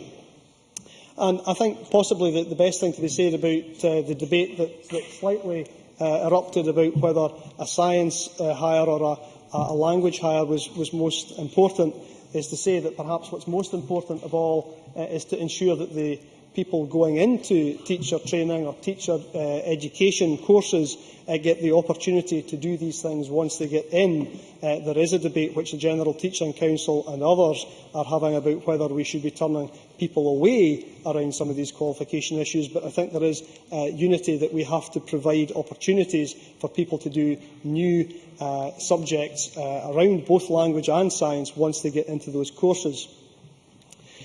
We are supporting as a government the initiative Science-Wise, whose goals are evidence-based policies informed by research on attitudes and behaviours from stakeholders and the public. We are similarly supporting increased awareness and understanding by policymakers of the value and role of public dialogue. The embedding of public dialogue, experience within public bodies with responsibility for policy, which contains a major science and technology element. And our involvement in the Science-Wise Steering Group means that we are currently exploring such projects with policy officials working in areas as diverse as marine management and climate change behaviour. Now, again, members raised interesting issues. Again, Liam MacArthur touched on the issue of ensuring that careers are open in science to women, but not only that they're open to women, but that we retain them. He talked about the cultural change that's necessary to ensure that the public do have a role in all of that. He interestingly also talked about how talking about Scotland's contribution to science, and perhaps specifically in his case Orkney's contribution to science, can actually facilitate enthusiasm and learning about Scotland, of course, need not be learning about Scotland in the abstract, as some people seem to fear, but learning about the things which are in Scotland, one of which is science, and that local connection can bring that alive. Jim Eadie talked about the achievements of Edinburgh and other Scottish universities, not least in power and renewables. So, science dialogue, Presiding Officer, is, I hope, a two-way process. Sometimes the existing government policy agenda drives the topic of debate, public engagement, dialogue and consultation around the scientific aspects of emerging issues, and may lead us to focus some of our public scientific engagement funding on initiatives to support and inform this. But sometimes it's the other way around, where public dialogue can actually drive the development of new or improved policies that are influenced or underpinned by science. Since becoming Science Minister, I visited a number of our science festivals and centres, and I've seen at first hand how they make science accessible, fun and exciting for all ages. The debate today has confirmed that many of us value the science engagement sector. As part of Scotland's cultural mix, there is certainly a place for science-related events and activities, alongside areas that we would perhaps more traditionally class as the arts. I think we agree, therefore, that science engagement is something that's more than just nice to have. It is, in fact, something that really has a real impact, particularly on our young people. Among the myriad of influencers in terms of learning, attainment and career choice, is there any evidence that science engagement makes a difference? Well, I think it does. It may be very hard to measure direct impact over the medium to long term, a fact that is acknowledged by those working in the sector, as well as a review by the Wellcome Trust of the UK's informal science learning sector, published last year. But while sustained and regular access to innovative and exciting activities may have an influence, the views of parents and peers are also likely to feature prominently, as is the experience of STEM subjects in the classroom. Minister, you could draw to a close now. That would be good. I don't think it could be done. In summary, I think, despite some of the reservations that were offered by some members earlier on in this debate, I believe this debate has been useful. I believe that engagement with the science world and the public is useful. and it's part of our drive to support Scotland as a science nation. I think we've all recognised the importance of our continuing funding of science centres, science festivals and other initiatives, especially in these difficult economic times, and that they do truly ensure that in every real sense Scotland is that science nation. Many thanks, Minister. It's now time to move to the next item of business, which is consideration of motion number S4M 06645 in the name of Aileen Campbell on the Children and Families Bill UK legislation, and I call on Aileen Campbell to briefly speak to and move the motion. Thank you very much, Presiding Officer. This motion allows for the provisions in the UK Government's Children and Families Bill to be extended to Scotland. The amendments in the UK Bill carve Scotland out of the UK-wide statutory adoption register provisions in the 2002 Act. They relate to the devolved matters of children and adoption and would alter the executive competence of Scottish ministers. So, Presiding Officer, for that reason, a legislative consent motion is required. The proposals in the bill do not affect and indeed are entirely consistent with our own plans to establish a national adoption register for Scotland, as provided for in the forthcoming Children and Young People Scotland Bill. So I formally move the motion. Many thanks. And the question on this motion will be put at decision time. The next item of business is consideration of motion number S4M 06644 in the name of Rosanna Cunningham on the Public Bodies Abolition of Administrative Justice and Tribunal Council's Order 2013, and I call on Rosanna Cunningham to briefly speak to and move the motion. The Administrative Justice and Tribunals Council and its Scottish Committee was established by Section 44 and Schedule 7 to the Tribunals, Courts and Enforcement Act 2007, but the AJTC, including its Scottish Committee, is to be abolished under provisions included in a 2011 Act from Westminster. The UK Government wishes to abolish it, including its Scottish Committee, part of their commitment apparently to reduce the number and cost of arm's-length bodies. The Scottish Government does not object to the abolition of the AJTC. We have brought forward alternative proposals and therefore we require to agree this public body consent motion, which I now move. Many thanks. And the question on that motion will also be put at decision time, which brings us to the next item of business, which is consideration of a Parliamentary Bureau motion on substitution on committees. And I would ask Joe Fitzpatrick to move motion number S4M 06661. Formally moved. Many thanks. The question on that motion will be put at decision time, to which we now come. The next item of business is decision time, and there are 4 questions to be put as a result of today's business.